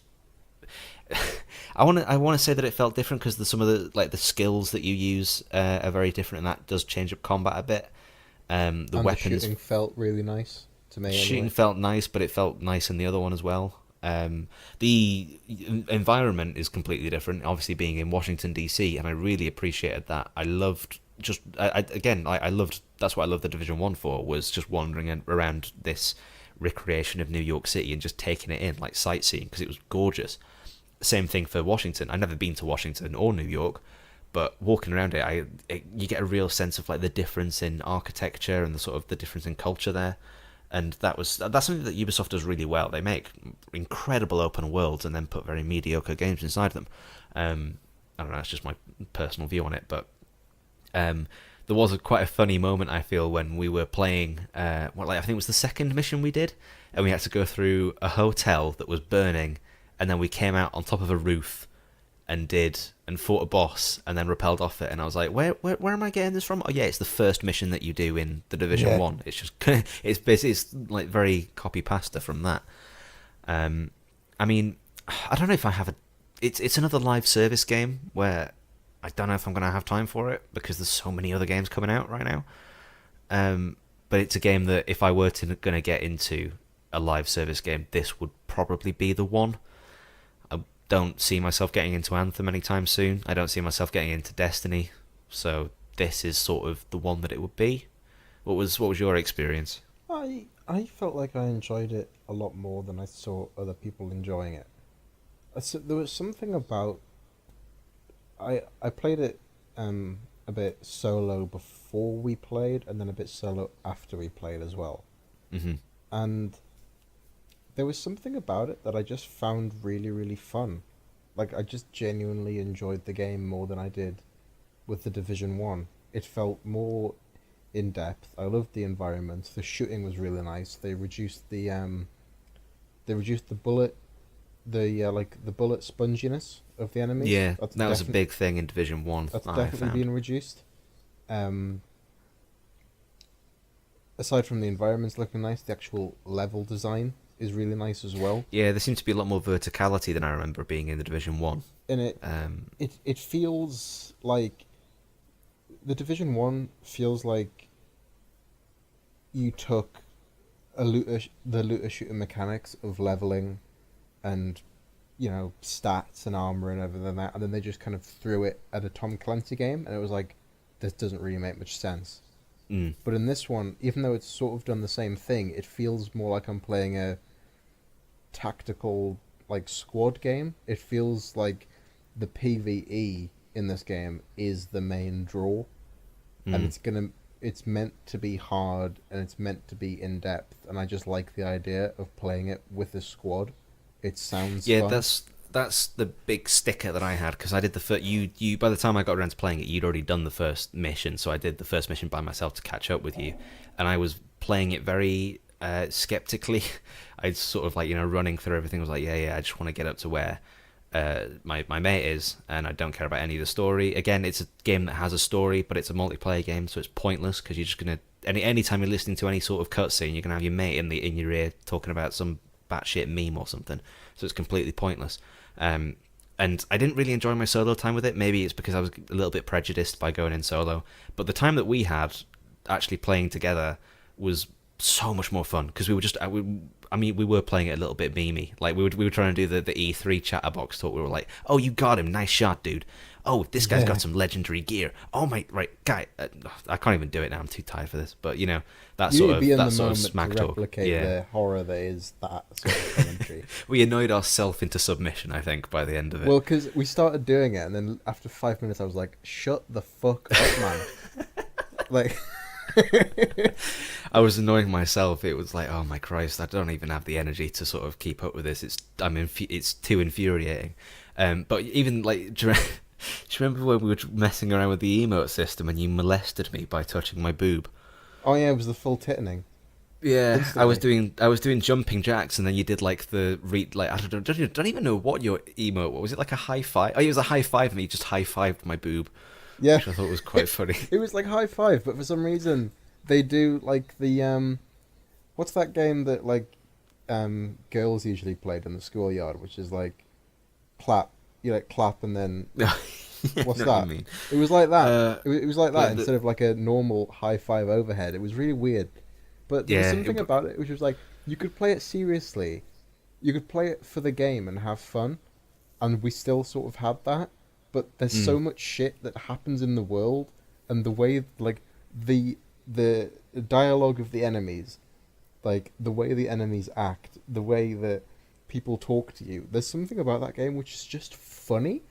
And I don't know if it's intentional, because it's meant to be like a really dark and gritty game about, like, the future of America, but it's just so fucking funny. Yeah. So speaking of the future of America, the only downside that I've seen of this game so far is that Ubisoft keeps trying to distance itself from politics in its games, which is, it's just, Which is understandable, I suppose. it's understandable, yeah, from like a PR point. But if you're setting your Tom Clancy game in Washington DC, the home of the White House. In fact, there's a recreation of the White House, and your home base is in the White House. And also, the whole premise of this apocalypse for the Division is that a virus is spread on dollar bills on Black Friday. So it's a virus that is literally spread by capitalism. And you're trying to distance yourself from politics and saying like, oh no, it's a game, but it's not. It doesn't comment on like modern politics in any sort of way. You could also argue that they could be commenting on capitalism, and that's how the virus spread, but it's also a looter shooter where you Yeah. want everything, and you can go in a Exactly. dark zone and You're kill competing people for territory. their shit. Yeah, it's you don't get the right to do that really. Yeah, Also, you some can of just their go in the dark zone and say, "Oh, hello, my fellow American. Have you found any legendaries today?" And it's like some 12-year-old kid's like, "Yeah, I found 4." Then you just shoot him in the head. exactly. I mean, some of their like marketing stuff. I saw something about like a manifesto or something from Mexico, and it's just like it's quite clearly a political sort of thing that's going on in games. I know this is not political at all. We are a strictly non-political game with this thing. I was like, You know yeah, what? right, okay. I don't. If the game has that political stuff, and they are saying that it's better for it to be there and for them to deny it than for it to not be there at all. And honestly, if Yeah. it wasn't there at all at this point, sometimes you have to stand your ground, and a lot of studios are going to stand their ground when it comes to politics. But I can understand being a studio and thinking, I just can't be asked to make to a get into this statement. argument. You are alienating a lot of your audience if you sort of take a stance. But I mean, it's an interesting topic that I really want to sort of dig into, maybe in a future episode or sort of on separate projects, because there's a game released this week, called The Occupation, which is a game developed by White Paper Games right here in my not home city, but where I live in Salford. And it's a game that's set in Manchester in the 1980s, and you play as a journalist trying to uncover secrets, and it's a very political game. So I will be very interested to. I'm trying to get an interview with some people at the studio to try and ask them about, like, what are their thoughts on politics in games? Like, why do they take such a stance with this game when people like the guys at Ubisoft are trying to distance themselves from politics in games? So I think it's a really interesting topic that could be discussed further. There's also I don't know if you've played it before, but you definitely need to play Papers, Please if you haven't. I've played it. I think it's not really my sort. Like the gameplay of it, I found it to be a bit tedious. But last time I played it, I was probably about 14. So. I think if you played it now, especially what you've been studying at uni, and now you've played The Occupation, if you played it again, you'd notice a lot more. It's very absolutely. fucking good. What's that new one that they brought out that's supposed to be like a Brexit? Is that released? I swear it has. It's released and it looked really good. I think it's called like The Last Night or something. Yeah, something like that. I need to play that as well. That'd be really very interesting. Similar. Yeah, I can't wait for the Brexit episode of our podcast. It's going to be fantastic. We'll have literally nothing to talk about. All right, we've been playing another Ubisoft game as well, Trials Rising demo. That's actually released since we last played the demo. I mean, I played this on PC. We didn't play together. We played separately on PC, and I think I played for about half an hour before uninstalling it. And my takeaway was, it's more Trials. Last Trials game I played was what was the last Trials game before this one? Fusion. Trials Fusion. I played that a lot on PC. And I got the feeling that this one was kind of just more of the same. Now it's released, I hate to say, but from what I've seen, they've done a similar thing as what they have done in quite a few of their games recently, which is they make a banging game, but then they spread the content so thin by making you like grind to unlock it all. And then they, at least what they haven't done is like what they did with Assassin's Creed, is they literally had a tab in the menu that said, you can buy some time saver microtransactions, which means you won't have to play more of our game if you pay. But apparently they haven't done that with Trials. You like, there's a microtransaction system, but it's for cosmetics only. You can't like pay to unlock certain levels, which is good, but I mean, they've spread all of their content really thin. So you have to like get so many like medals, which are pretty difficult to get on the early levels, just to unlock the later ones. I would argue that especially for a Trials game, is good in that it doesn't just throw a player instantly into the hard content. I think it's better for the player to go back and really work out how they can make their bike faster and how they can get through a level faster or with less faults than just to say, you finished this level, now here's the next bunch of levels, and a player go, oh, but this is just massively harder. Especially with the Trials game, it's important to get the difficulty curve right, and with the way they've been advertising this one, they really want to put across this idea of, like self-accomplishment. This is actually a weirdly wholesome Trials. Yeah, I mean, isn't it? It's like, yeah, with the like in-game, like the way the characters talk in game, the way it's been advertised. It actually did a really cool short on YouTube to market it, and the way they kind of talked about it at E3. It was like, yeah, that was weird for me because I loaded it up and then like the main guy that tells you how to do things, I was like, this is the guy that stands on stage at E3, and it was just a weird sort of like fourth wall thing. I was like, I've seen this guy in real life, the president it felt of more Finland. real. Yeah, felt very self-aware. It with Trials HD on the 360, and especially with Evolution, and I don't quite remember how it was in Fusion, but they kind of really play into the fact that this is like meant to be a slightly annoying game with like with metal music, and it's meant to be frustrating. Like just something about the atmosphere of it. Trials Fusion was slightly different. It was slightly different, but it didn't. It kind of got rid of that, but didn't really add anything. Trials Fusion was supposed to be a simulation. Yes. You were like in a computer simulation. That was the whole thing with Fusion. Rising, this is different. Yeah, Rising is it's just, there's nothing really like special about it. Like in terms of setting, anyway, it's like a World Series, but it promotes this sort of like keep trying, you'll get it. Keep trying, you'll get it.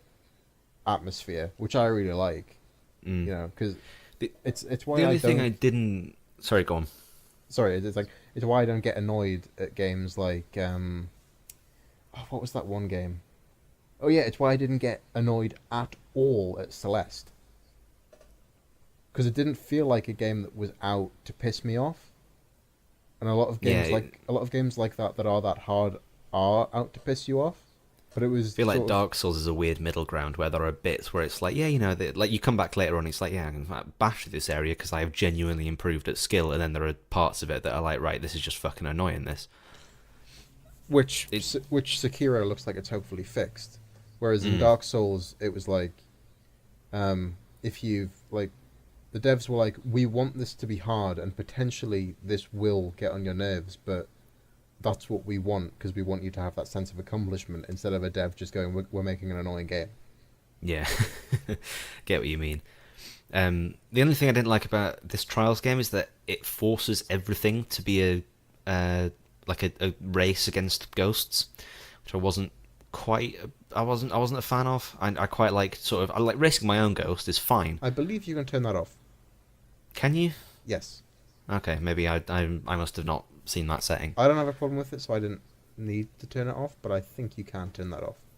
I think you can even set, like, because it was quite, there's something in the game which is quite confusing that it doesn't explain, and it's essentially what it does is when you play single player, it will give you some ghosts alongside, a ghost for bronze, a ghost for silver, and a ghost for gold. All right, I like that. And I like that, yeah, because it lets you know how fast you should be going.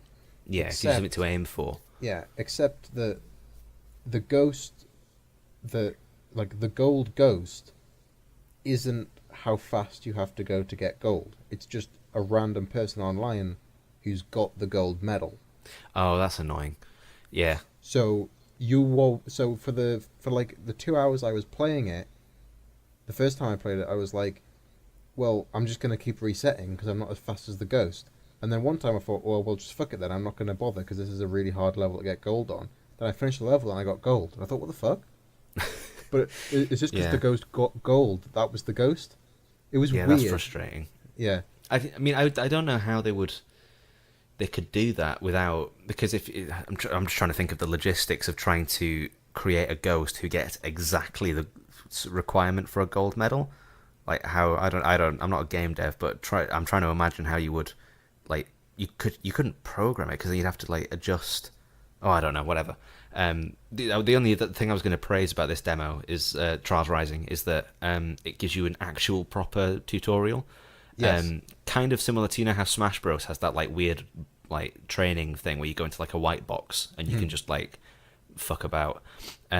Trials Rising has a tutorial that teaches you the actual advanced techniques like throttle control and all that sort of stuff that you need to do the expert levels, which the previous ones just don't. They just let you try and figure it out for yourself. Like but back in the day, being good at trials was being able to say to your friend, "Oh, by the way, if you lean forward going uphill, you'll go faster." That was being good at trials. And now the tutorial says, do that all the time. Yeah, exactly. But it also shows you a nice little graphic of the controller, and shows you what buttons you're pressing, and also shows you like how deep you should be pressing the trigger for like the throttle control and that sort of thing. One thing, and I think it's the last thing I'm going to say about the game before we like move on to something else. Mm-hmm. Something I really like about this game is back at E3 they announced something called the University of Trials. And this is I don't remember this. Yeah, this is what the tutorial is called in the game. Mm-hmm. It's like the tutorial. It's called the University of Trials, and essentially the guy that talks to you is someone who was in the crowd at the Ubisoft conference, who ran a YouTube channel, who taught people how to be good at trials. Oh, wow. And they hired him to make the tutorials for this game. I like that. That's cool. So he's the guy who's talking to you as well. I didn't know that. I remember hearing something about the Trials University, but I must have zoned out, or it must have been like just slipped my mind. But yeah, that's a really, really cool thing to include. Yeah, and the people who make the maps are a lot of them are former map creators from Evolution and Fusion. I think that happens a lot nowadays. Like I think a lot of multiplayer maps in Halo 5 were created by like Halo Forge veterans back in the day.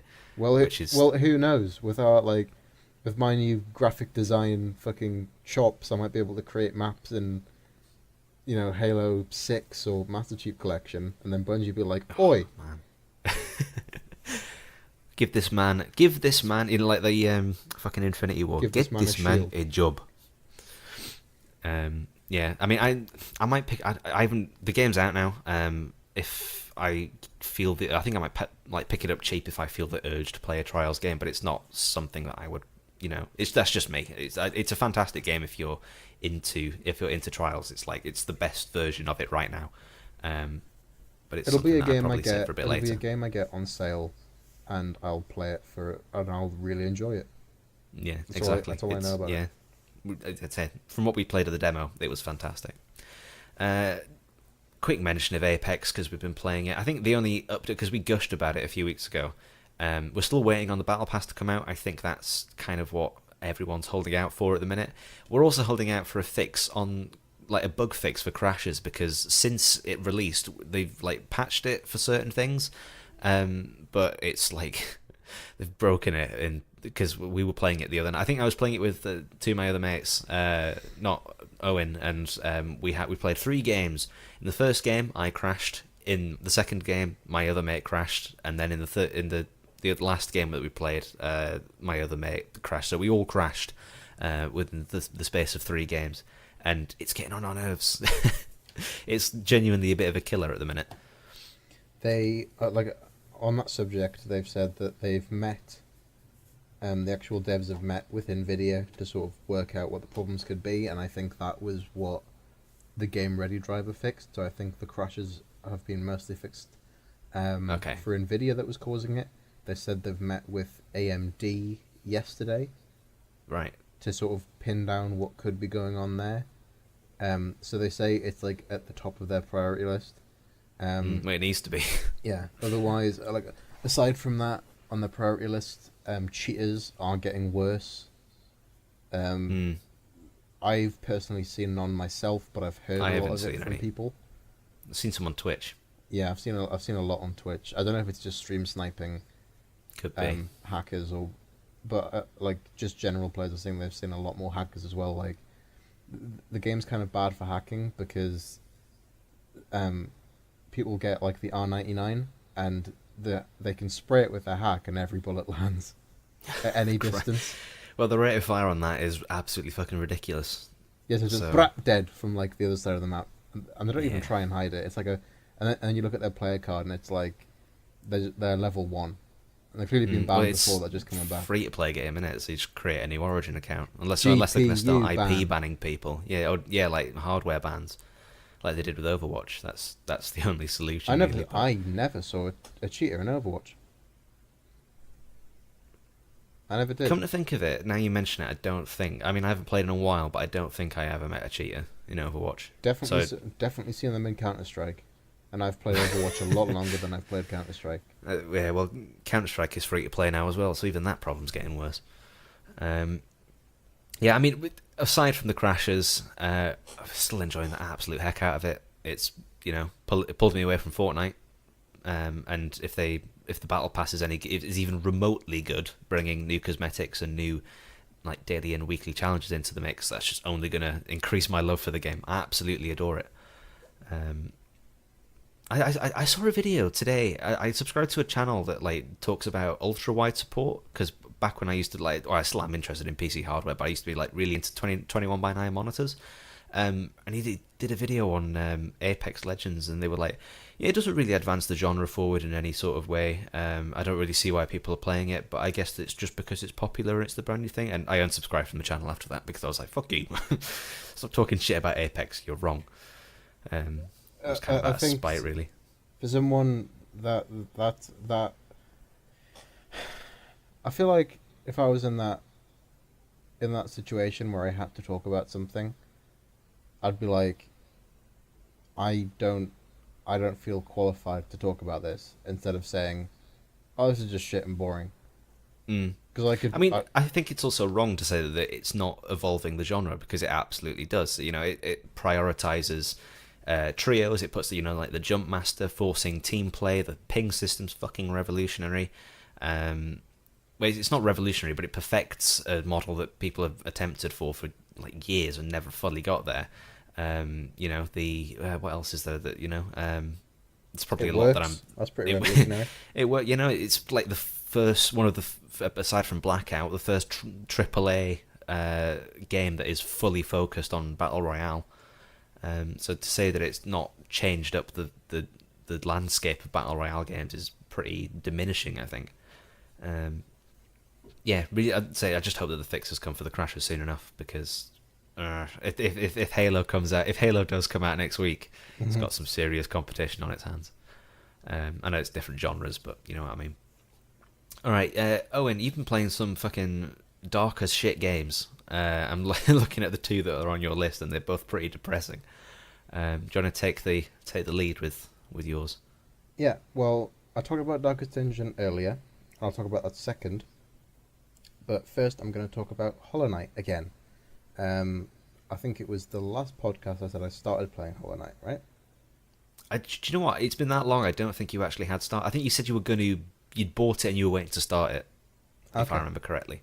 So, I'd played Hollow Knight.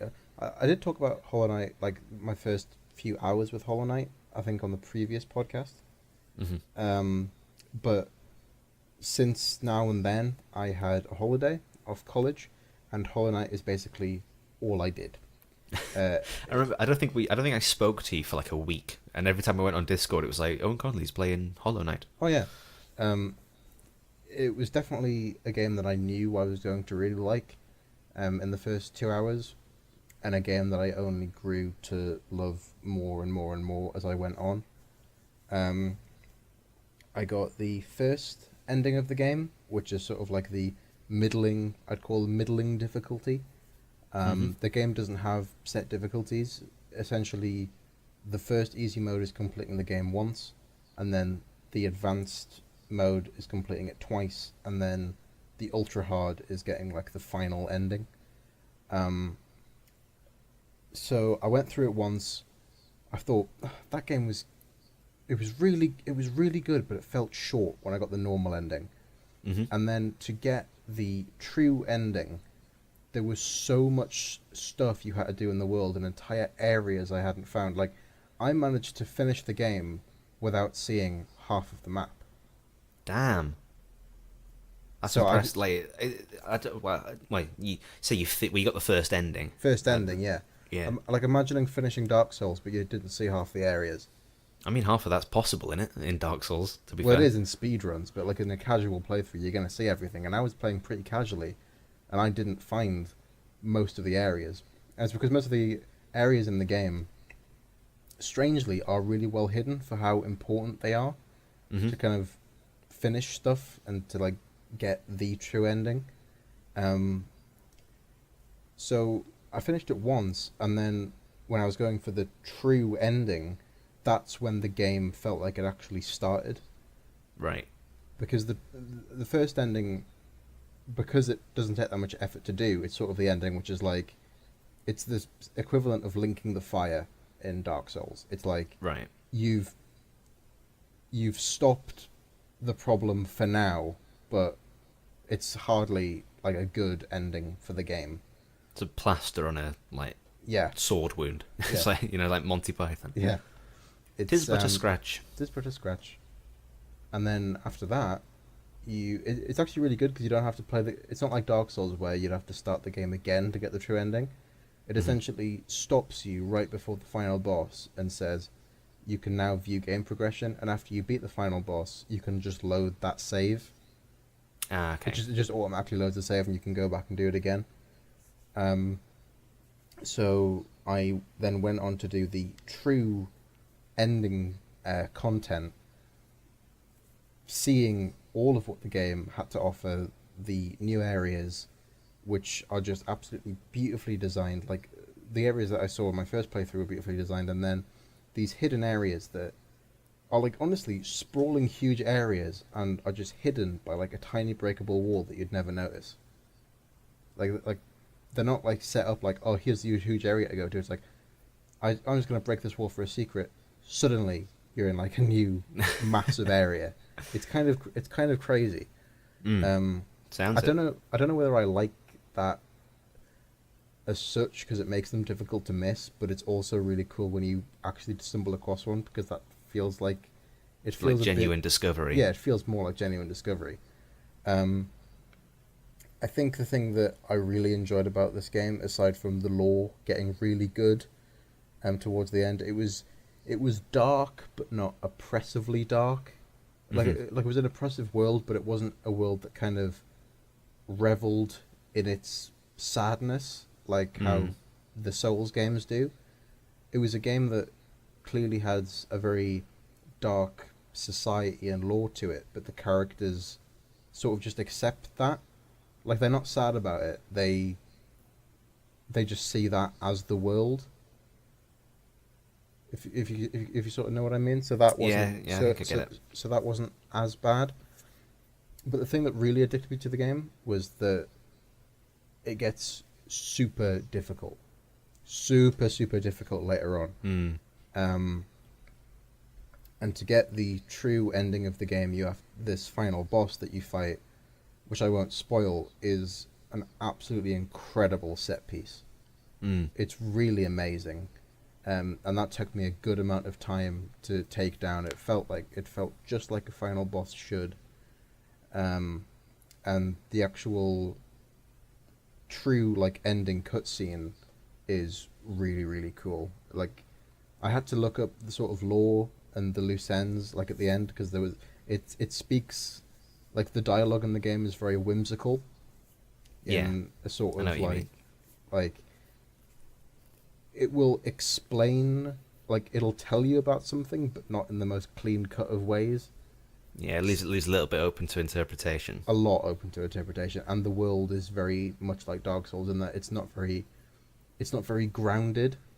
It doesn't feel like your feet are on the ground, like, telling the story. It feels like it sort of exists within its own rules. Yeah. Which is quite a lot of high fantasy stuff. Yeah. But after kind of absorbing the lore and sort of knowing what the story was, this was definitely one of the best games I've played this year. Wow. I'm definitely done with it now. Because I've got the final true ending, which is to get 112%, because apparently you can complete 112% of a game now. Right. There is more stuff I can do, but that is like the pure masochism. Yeah, you said, like, is it the achievements, like, you got to finish everything on, like, without getting hit or something like that? You have to finish. There's one achievement which is to finish the game without dying once. Right, then fuck that. Then it's to 100% the game without dying once. Jesus. Don't tell me there's one for 112%ing it without dying. Oh yeah. Oh my god. Oh, Okay, I'm not doing that then. I'm not sure actually. That sounds a bit crazy, but the time I decided to stop was there's these things in the game called the Pantheons, which are the ultimate like end game content, where you basically fight a series of bosses, and I got 1 through 4 done, and 4 was taking me a few days. Like 4 was really, really hard. And then I got to 5, and then I found out that 5 was beat every single boss in the game, and there's about 30 to 40 in one go. Jesus. Bloody hell. Each run takes about an hour. I said, fuck off. Nah, I'm alright. My heart can't take that. I got the achievement that said pure completionist, and I was like, that's it? That's enough for me. Yeah. I can get that. I mean, you praised this so much. I bought this game I was looking forward to it for a long time because I saw it released on PC and I was like, right, this looks like my perfect Switch game. You know, I played Ori and I think the closest game I played to this, aside from Dark Souls, is Ori and the Blind Forest, just because that's kind of like a Metroidvania. Ori is the closest sort of thing. Mix, yeah. Yeah. And I thought, well, I enjoyed Ori and the Blind Forest, but I feel like I really, really could have got the most out of it on Switch. So I waited for the Switch release and bought it, I think, like the day it came out on Switch. And then I tried loading it up in the canteen at work, and I was like, what the fuck's going on? I mean, trying to play that game on a small screen is not the best first introduction to it, because, as you say, it's something that it really does take a bit to get into, and then once it's got you, it's got you. Oh, yeah. And I made the mistake of trying to play it first time on a tiny screen in a busy work canteen. I don't even think I had the sound on. I think I forgot my headphones that day, which was rough. And I kind of made my mind up. I was like, okay, maybe I'm not going to play this. Maybe this isn't going to be what... and maybe I'm not going to enjoy it as much as I thought I would. And I'm glad that you picked it up, because when I was back home and all I had was my Switch, I started this on the big telly and immediately... I think the first time I went right, and when you get into the first area, but if you go left, you find the map guy pretty much instantly. And I did that on my second when I played it, and I was like, right, okay, now I actually know where I'm going. Because you didn't. I think you didn't understand the mechanic of the ink and pen. Yeah, and I was worried about that as well. Well, you told me about it, because when you first play it, you get like a sort of. I know it tells you that there's no map. Map is not available for this area, so you're just wandering in the dark, like, well, where the fuck am I going? But the second time that I played it, I luckily managed to stumble on this map guy who gives you like the map of the area, but the map doesn't show you where you are, so you've got to sort of figure that out for yourself. And I also couldn't really get like a good sense of scale the first time, like, because it doesn't show you, like, because the game exists in like a series of rooms that are tied together, kind of like Celeste, but the map doesn't show where the rooms start and end, so it's kind of difficult to get a sense of how long the rooms are and where you are on the map. Technically does, because on the map, the big blob is the room, and the tiny line that connects them is a different screen. Okay, right. But that's not. It's not very clear. I trust at this point you have the charm that shows where your character is.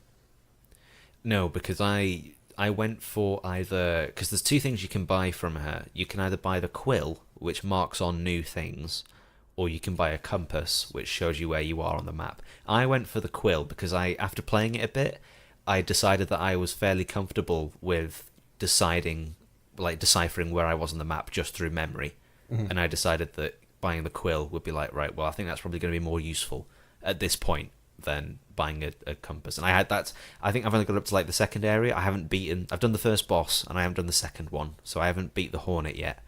But yeah, I'm still in the very, very early game. Have you met the Hornet? No.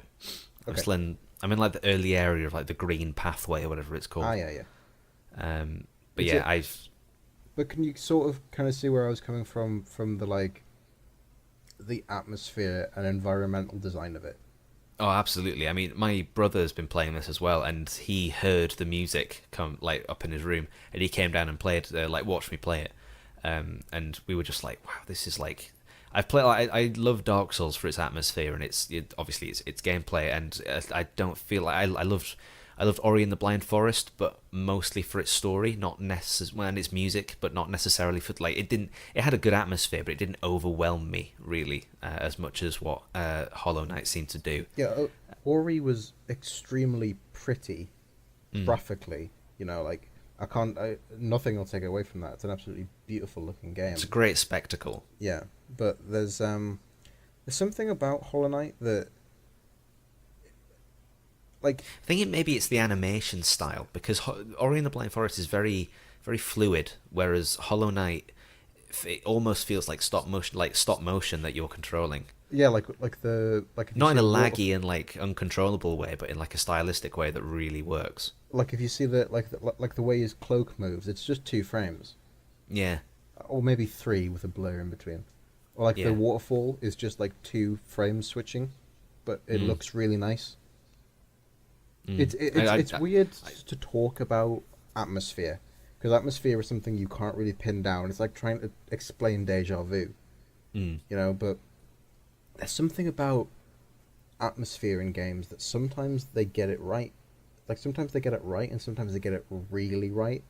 And usually it's like, okay, I can understand, I can feel the atmosphere the dev was going for.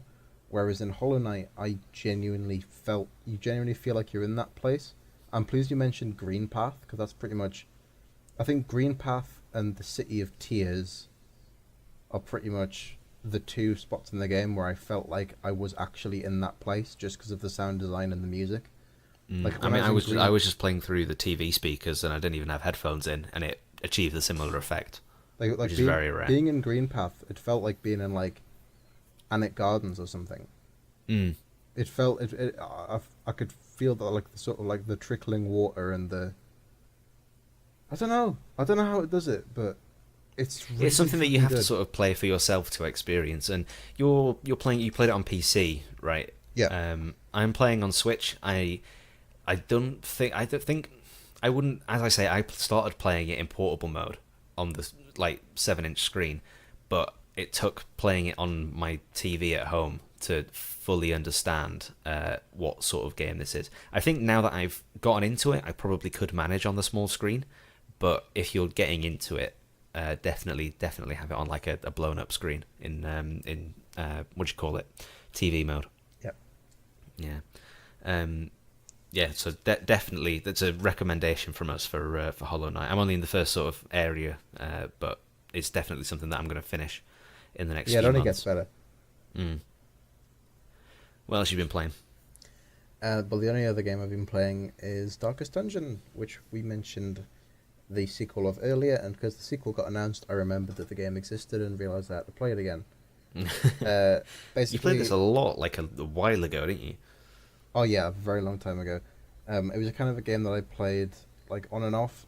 Basically, I'm a stickler for mouse-only driven games, for when I want to be like watching something, but I want to be playing a game at the same time. I don't want to. I just like a game which is mouse-driven, which is why I put so much time into Slay the Spire. I was kind of getting burned out of Slay the Spire, and trust me, that's not its fault. That's probably just me going mental with it. And I thought, I need another mouse-driven game. And then this got announced, and I thought, oh yeah, Darkest Dungeon's on my PC. So I thought, I'll play that again, but I'll not just play it again, I'll play it on Stygian, which is its hardest difficulty. Jesus. And a game that's already very difficult, the Stygian difficulty is...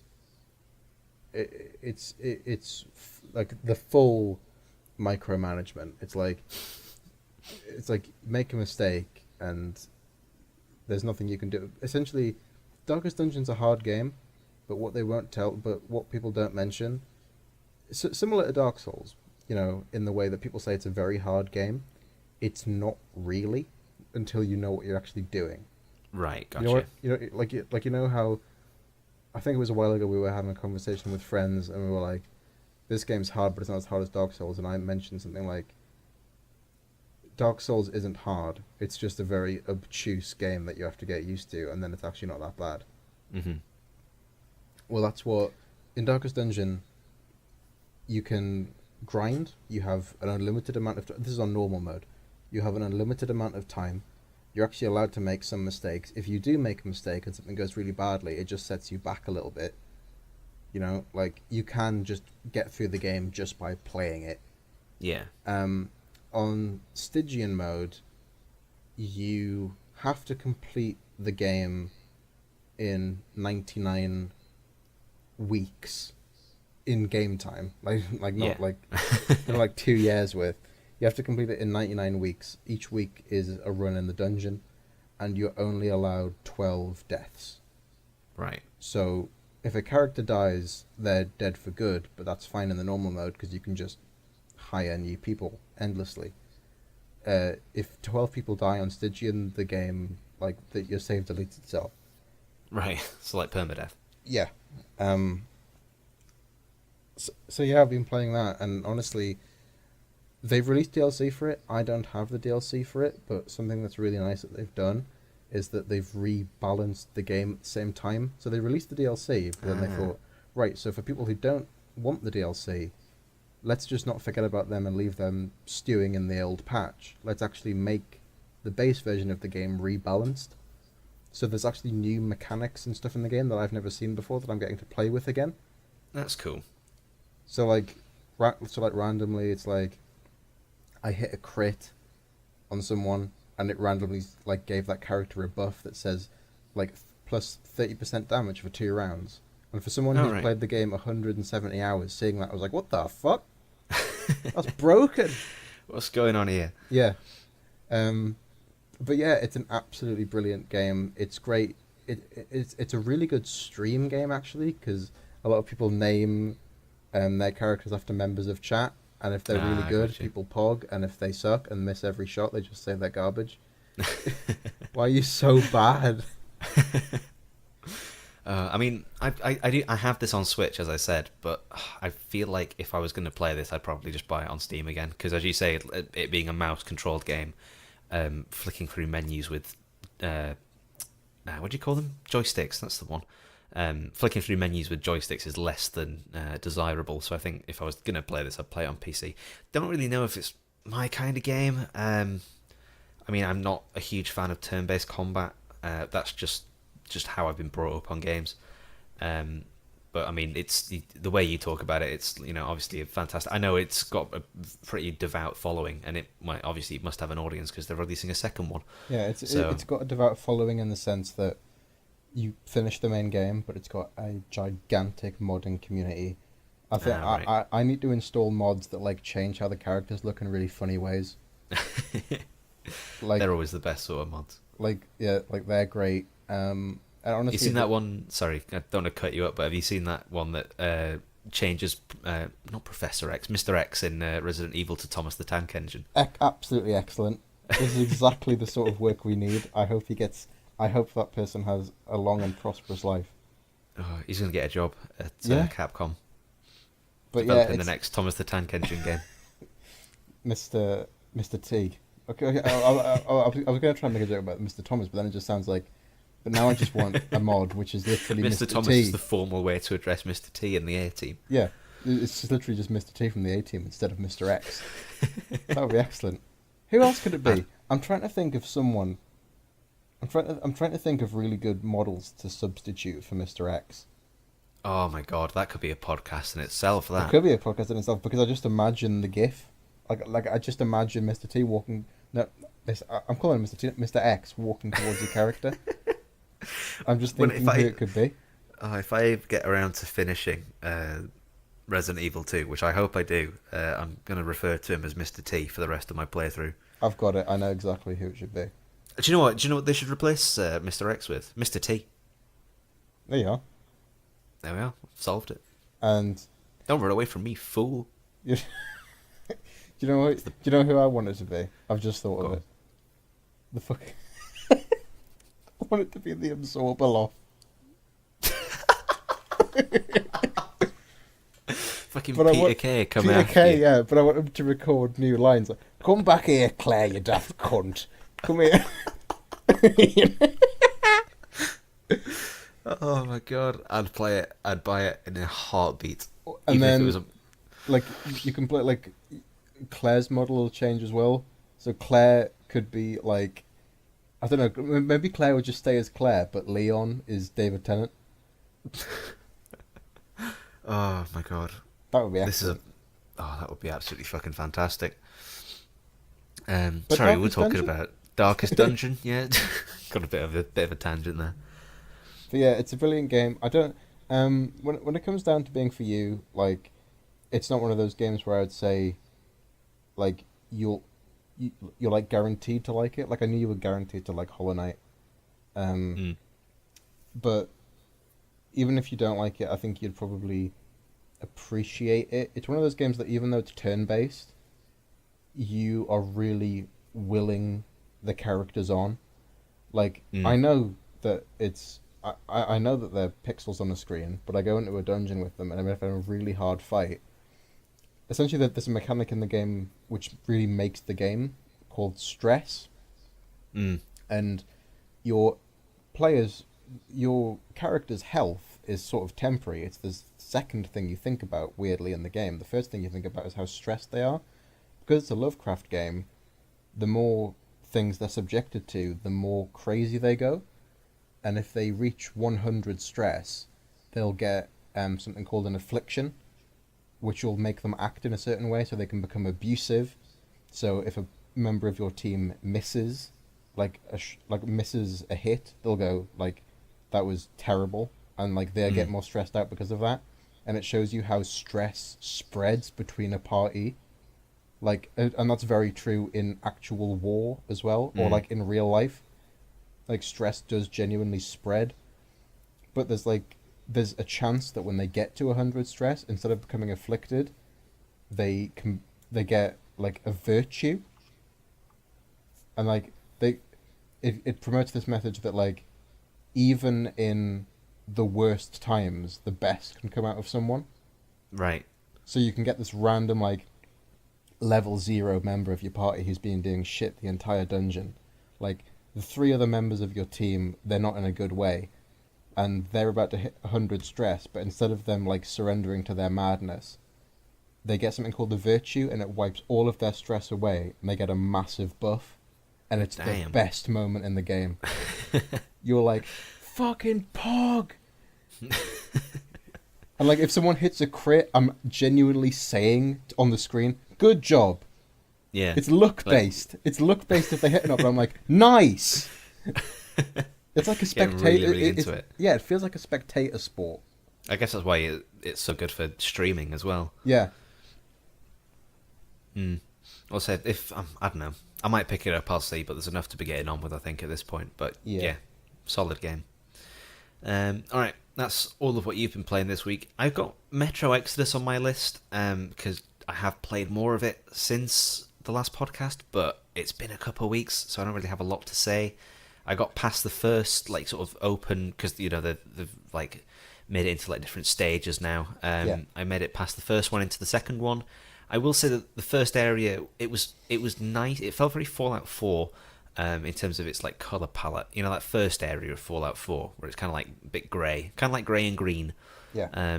It felt very much like that, kind of industrial, and I liked that. I do think that getting around the world was a little bit of a hindrance because, you know, metro movement has always been about navigating tight, dark corridors, and porting that to a massive open world it's not quite gone to plan.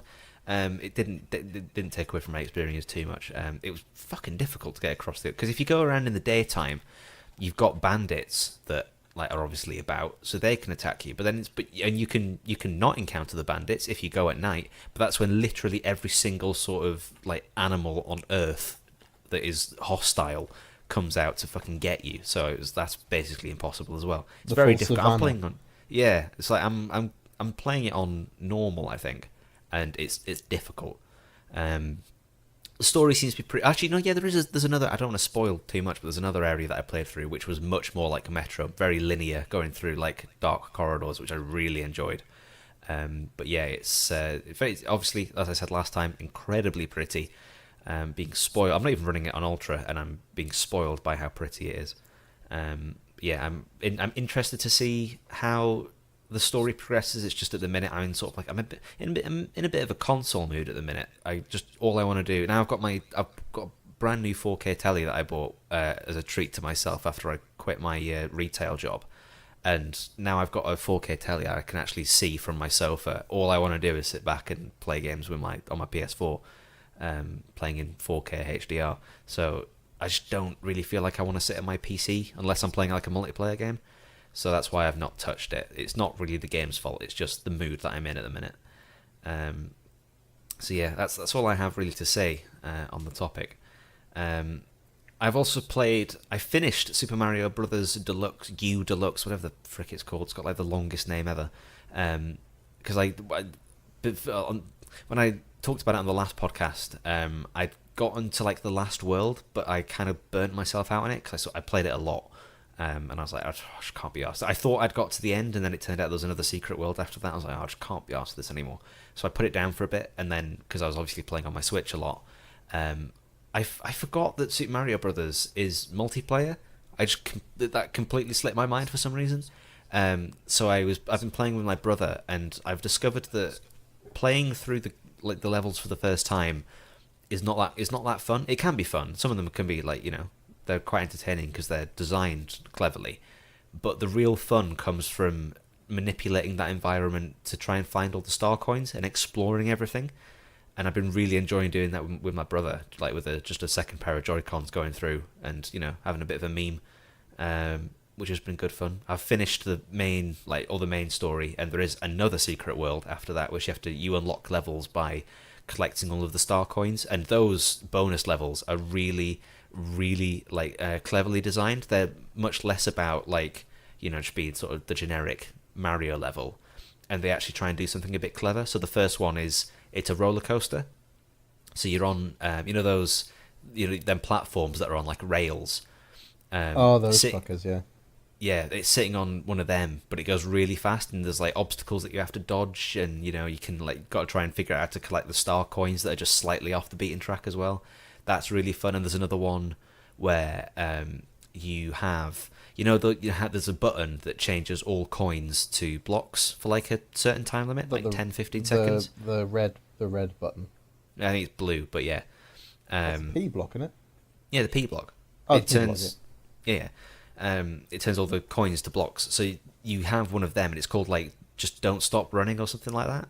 And you hit the first P block, and then you have to run and dodge all these obstacles, and then you get to a checkpoint where it's like a pseudo checkpoint where you have to hit another P button to restart the timer, and you get to go through the next section. It's fucking difficult. I can't do it. Me and my brother tried we lost probably about 30-40 lives trying to get this level done, and we still haven't done it, but it was good fun. I really, really enjoy those levels because they're genuinely quite clever. They're much more unique than the main story ones. So yeah, really, really enjoying sort of the end game content of that. And the other game that kind of took me by surprise for me playing it is Life is Strange. This came out 2015, and I think I did a Let's Play on my YouTube channel of the first episode, and I never finished it. And I bought this when I first got my PlayStation. I bought it on sale for £3. I was like, oh, do you know what? I want to play through that. I'll get it, and I'll get to it at some point. And then when I started my phase of just sitting back on the sofa playing PS4 games, just for as a chill thing, I was like, oh, do you know what? I'll load up Life is Strange again, because that's I'm in a mood for just sort of consuming content rather than actually playing at the minute. Mm-hmm. And it completely hooked me. I played the first three episodes back to back in about 6-7 hours before I went home, and then it got to going home on the train for 5 days, and I was like, oh, do you know what? I'd actually quite like to sort of stay at home and finish Life is Strange. And I just finished it up today before recording this podcast. I really enjoyed the first 4 episodes. I thought there's a lot of story threads. It's kind of like there's a mechanic where you can turn back time, and that's kind of unique in the sort of the storytelling game genre, because obviously usually you make a decision in a narrative game and you can't go back and change it. You've got to make that split-second decision, which works for games like The Walking Dead, like Telltale's The Walking Dead, because it's, you've got to make snap decisions with a time limit. You're under pressure. But it's quite interesting to go and play a game that actually lets you revoke your decisions, and even revoking some of those decisions has consequences. And you can also use the time turn ability for some puzzles. It's kind of like investigative journalism, where you have to go and ask people questions, find out information, then you can reverse time and put that information to them to intimidate them. It's like, oh, I know more than I should. That's that sort of thing. Those sort of sections were really interesting to play with. I really enjoyed that. There's a lot of threads to the story that they were really interesting to sort of investigate, and they all came together quite nicely, I feel. In the fourth episode, at least, I don't know if I got burnt out. I don't think I got burnt out on the last episode, because I played episode 4 last night and finished episode 5 this morning. Not back to back, I slept between. But I feel like, I don't know whether I can criticize it for this, but you know how Mass Effect 3 kind of, the ending of that was criticized because it kind of brought it down to a last minute decision that decided what the ending was going to be. Yeah, it didn't feel. I think people would have preferred it if the end was just decided for you based on what you've done, but it said. Well, that happens again in Life is Strange. You make all these decisions going through that affect how the story plays out, and then the very final decision is just an arbitrary, do you want this to happen or do you want this thing to happen? And I got to that bit, I was like, oh, well, but I felt like that for a bit, and then I thought about it, and I don't want to see it sound cliche, but the journey through the story of Life is Strange is kind of what it's all about. The ending of it is not that important in terms of what you choose, but if I were to go through again, I know that the journey to the end, it's kind of like if you play The Walking Dead, the start of the game, no matter if you start a new game, the first few hours of it are going to be very similar, and then it sort of towards the end it branches out and it gets more different. Life is Strange is strange in the sense that you can play through and the very obviously the first 10 minutes are going to be different, but the middle section can be completely different from playthrough to playthrough, and it's only sort of at the end that it starts to sort of become a bit more arbitrary, which I wasn't sure I liked, but thinking back on it now, I really, really enjoyed my time with the middle section of Life is Strange, and I think that's going to be my takeaway from it. Characters are really interesting. I really connected with them. The world was fantastic to explore. It's one of the few games that you can read notes and text messages and all that sort of stuff. In certain games. In a lot of games, I don't read them. Maybe at the start of the game when I set out with good intentions, I'm like, yeah, I'm going to really get into the lore of this game and really figure things out. And I say that I'm going to do that, and then I read one note, I'm like, you're on board, whatever. This game, I really got into reading everything that this world had to offer, and I really, really enjoyed doing that. I don't think I'm going, because there is a prequel DLC to this game that sort of goes more into the backstory of one of the characters. Having finished the story, I feel like I want that experience to be the only takeaway I have. I don't think I want to know more about the character. I don't know. Maybe that's just because I don't want to find out more and leave the sweet memory in my head, not have it tainted by any sort of DLC. And obviously, there's the second season at the start that's completely separate apparently, but if it touches on sort of similar threads, then I'd be quite interested to give that a go. So have you seen much of Life is Strange? Or yeah, I've seen a decent amount of it, I feel. I think it was something that I didn't quite understand when I first saw it. I kind of passed it off. I think I really liked it for what it was. It's kind of, because I obviously my experience going into playing it this time was that I'd played the first episode, and things get drastically different towards episode 3 and 4 and 5 compared to what it introduces you with. And on the surface, if you look at it, certainly the art style and the setting is it's you play as a character who's 18, so it's like teen college, US college, like teen drama sort of thing, which can put a lot of people off. But the themes that it deal with are much deeper than what it sort of introduces you with. It deals with depression and suicide and sort of love and all that sort of, but not stereotypical love. It kind of gets a little bit interesting with it. So I really, really enjoyed sort of getting to grips with those themes. And yeah, some of the dialogue is a bit cringy at times, but I don't know, I found that quite charming, to be honest. I didn't really pick up on it too much. I got so invested in the world that I was like, you know what, it's a bit of fun, isn't it? You know.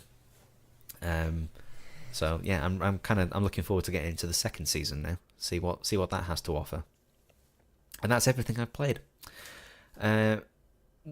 We did have a segment about games that have released in the last couple of weeks. One of them was Anthem, which I don't want to talk about because I can't be arsed, and the other one was Devil May Cry 5, which I don't have a lot of experience with. I've not played any of the Devil May Cry franchise.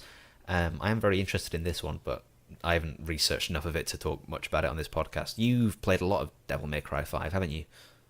Well, I've played a lot of... Devil May Cry. I've played a lot of DMC Devil May Cry. That's supposed to be like the bastard child of the franchise, isn't it? Yes, I talked about it, I think, on the first or second podcast. But, story aside, I have played a lot of that game, and I've played a decent amount of hack and slash in my time.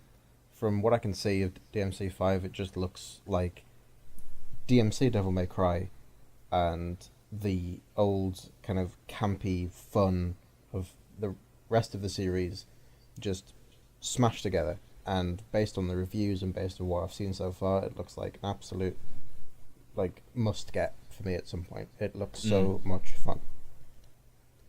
I mean, I've sort of looked at the Devil May Cry franchise from afar for quite a long time. I have DMC in my library because somebody got it on like a Humble bundle, but they already had it, so they just gave it me. And I've been meaning to get to it, but I think I'm just going to go straight in for Devil May Cry 5. I've heard that it's supposed to be quite a good entry point for newcomers as well. I mean, the story leads right on from the other 4 games now, I think. Yeah, there's also a very nice introductory thing that catches you up if you want. Oh, is that cool? I mean, I've watched some, I think it was a video on IGN that caught me up on the story. It was all very, very confusing, so the devs probably do a much better job of it. But yeah, I mean, the characters look really interesting. Combat as well, obviously. That's the main focus of it. So yeah, I'll probably pick it up at some point, but not now, because I've got way too much stuff to play on my backlog. Okay, final topic or segment is Feels Good Man Clap. We are highlighting one wholesome thing to have come out of this week because the world is shite. No. I really need to change the strapline of that thing.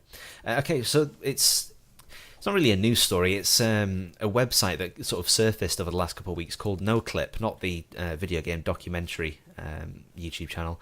It's a NoClip website that allows you to free cam your way through video game levels within your browser. So it's mostly Nintendo classics on there. You've got Mario Kart, Mario Galaxy, Legend of Zelda, load of them ones on there, Twilight Princess, Skyward Sword and Wind Waker. There's also some there's an experimental list, which is got stuff like Dark Souls, got Psychonauts, Sonic Mania, and Banjo-Kazooie on there. It's really interesting to sort of free cam your way through your browser. I'm not quite sure how they've managed to get it so that this sort of stuff runs in Chrome.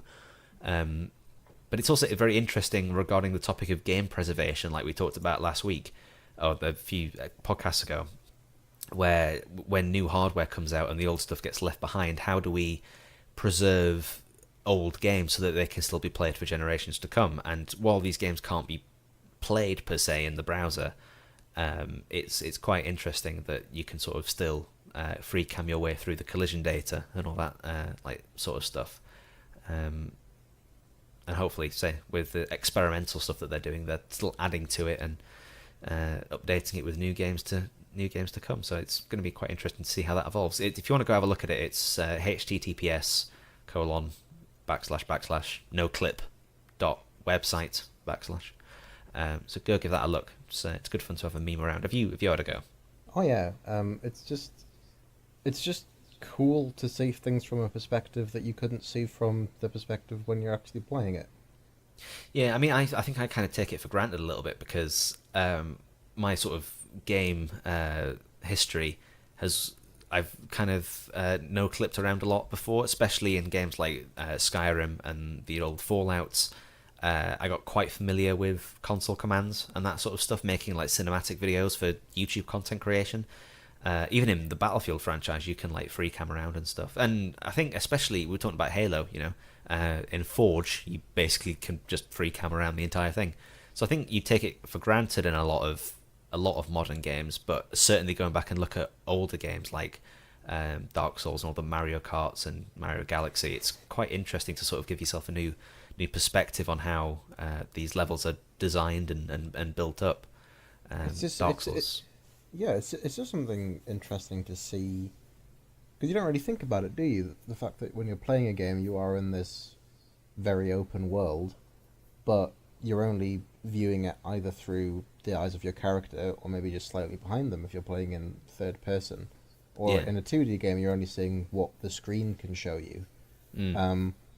And to kind of zoom out in Dark Souls, and to obviously the map will look crazy because it's not rendered appropriately. The lighting won't be there. It's not like perfect, but to see just how it looks from a perspective you could never get to in the game, or to just look down on like Anno Londo, or like to just look down on a game that was really beloved in your childhood, and just to kind of see maybe how close things are together, maybe figure out some game design stuff.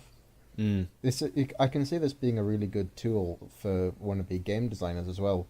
I was going to bring that up as well. Yeah, it's certainly to sort of get a sort of inside perspective of how levels are built up. I think Dark Souls is often used as like the crown example of like stellar level design, but even for stuff like Psychonauts and the old Legends of Zelda, sort of using that as a case study.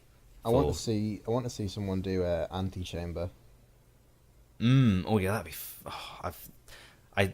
I'd like to. I keep seeing it go on sale, and I'm like, oh, maybe I should get it. But then I've seen playthroughs of it, and it's kind of it's like a puzzle game that can be spoiled for you. So, but yeah, I would love to know how that game's put together.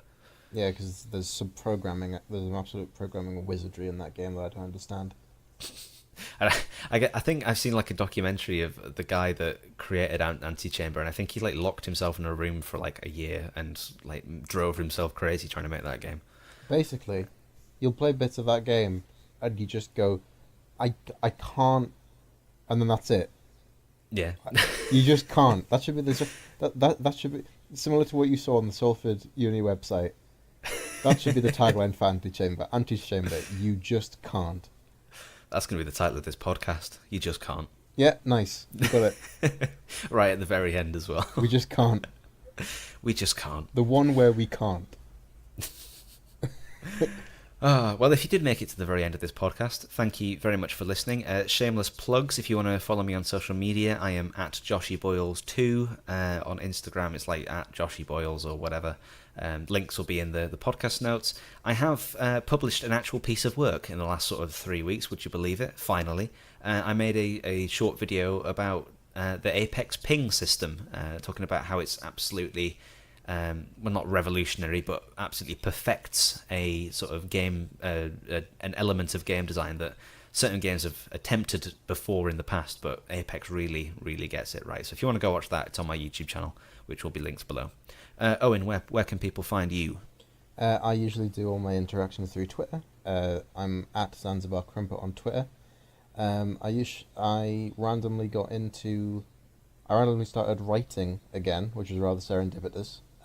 Because a artist that I follow on Twitter called Wooden Plank Studios, who creates sort of comedy gaming comics, was asking for input on creating a British kind of Pokemon skit, and I essentially helped him write that, and that was really fun to write. Hopefully I do some more in the future. Hopefully if my digital arts continues to grow and my artistic skills continue to grow, I might even be making comics myself. I hope so. Yeah, be but interesting usually, to see. It's just interesting to see. So I've seen a lot of your artwork, so I think pairing it with like some writing as well would be interesting experiment.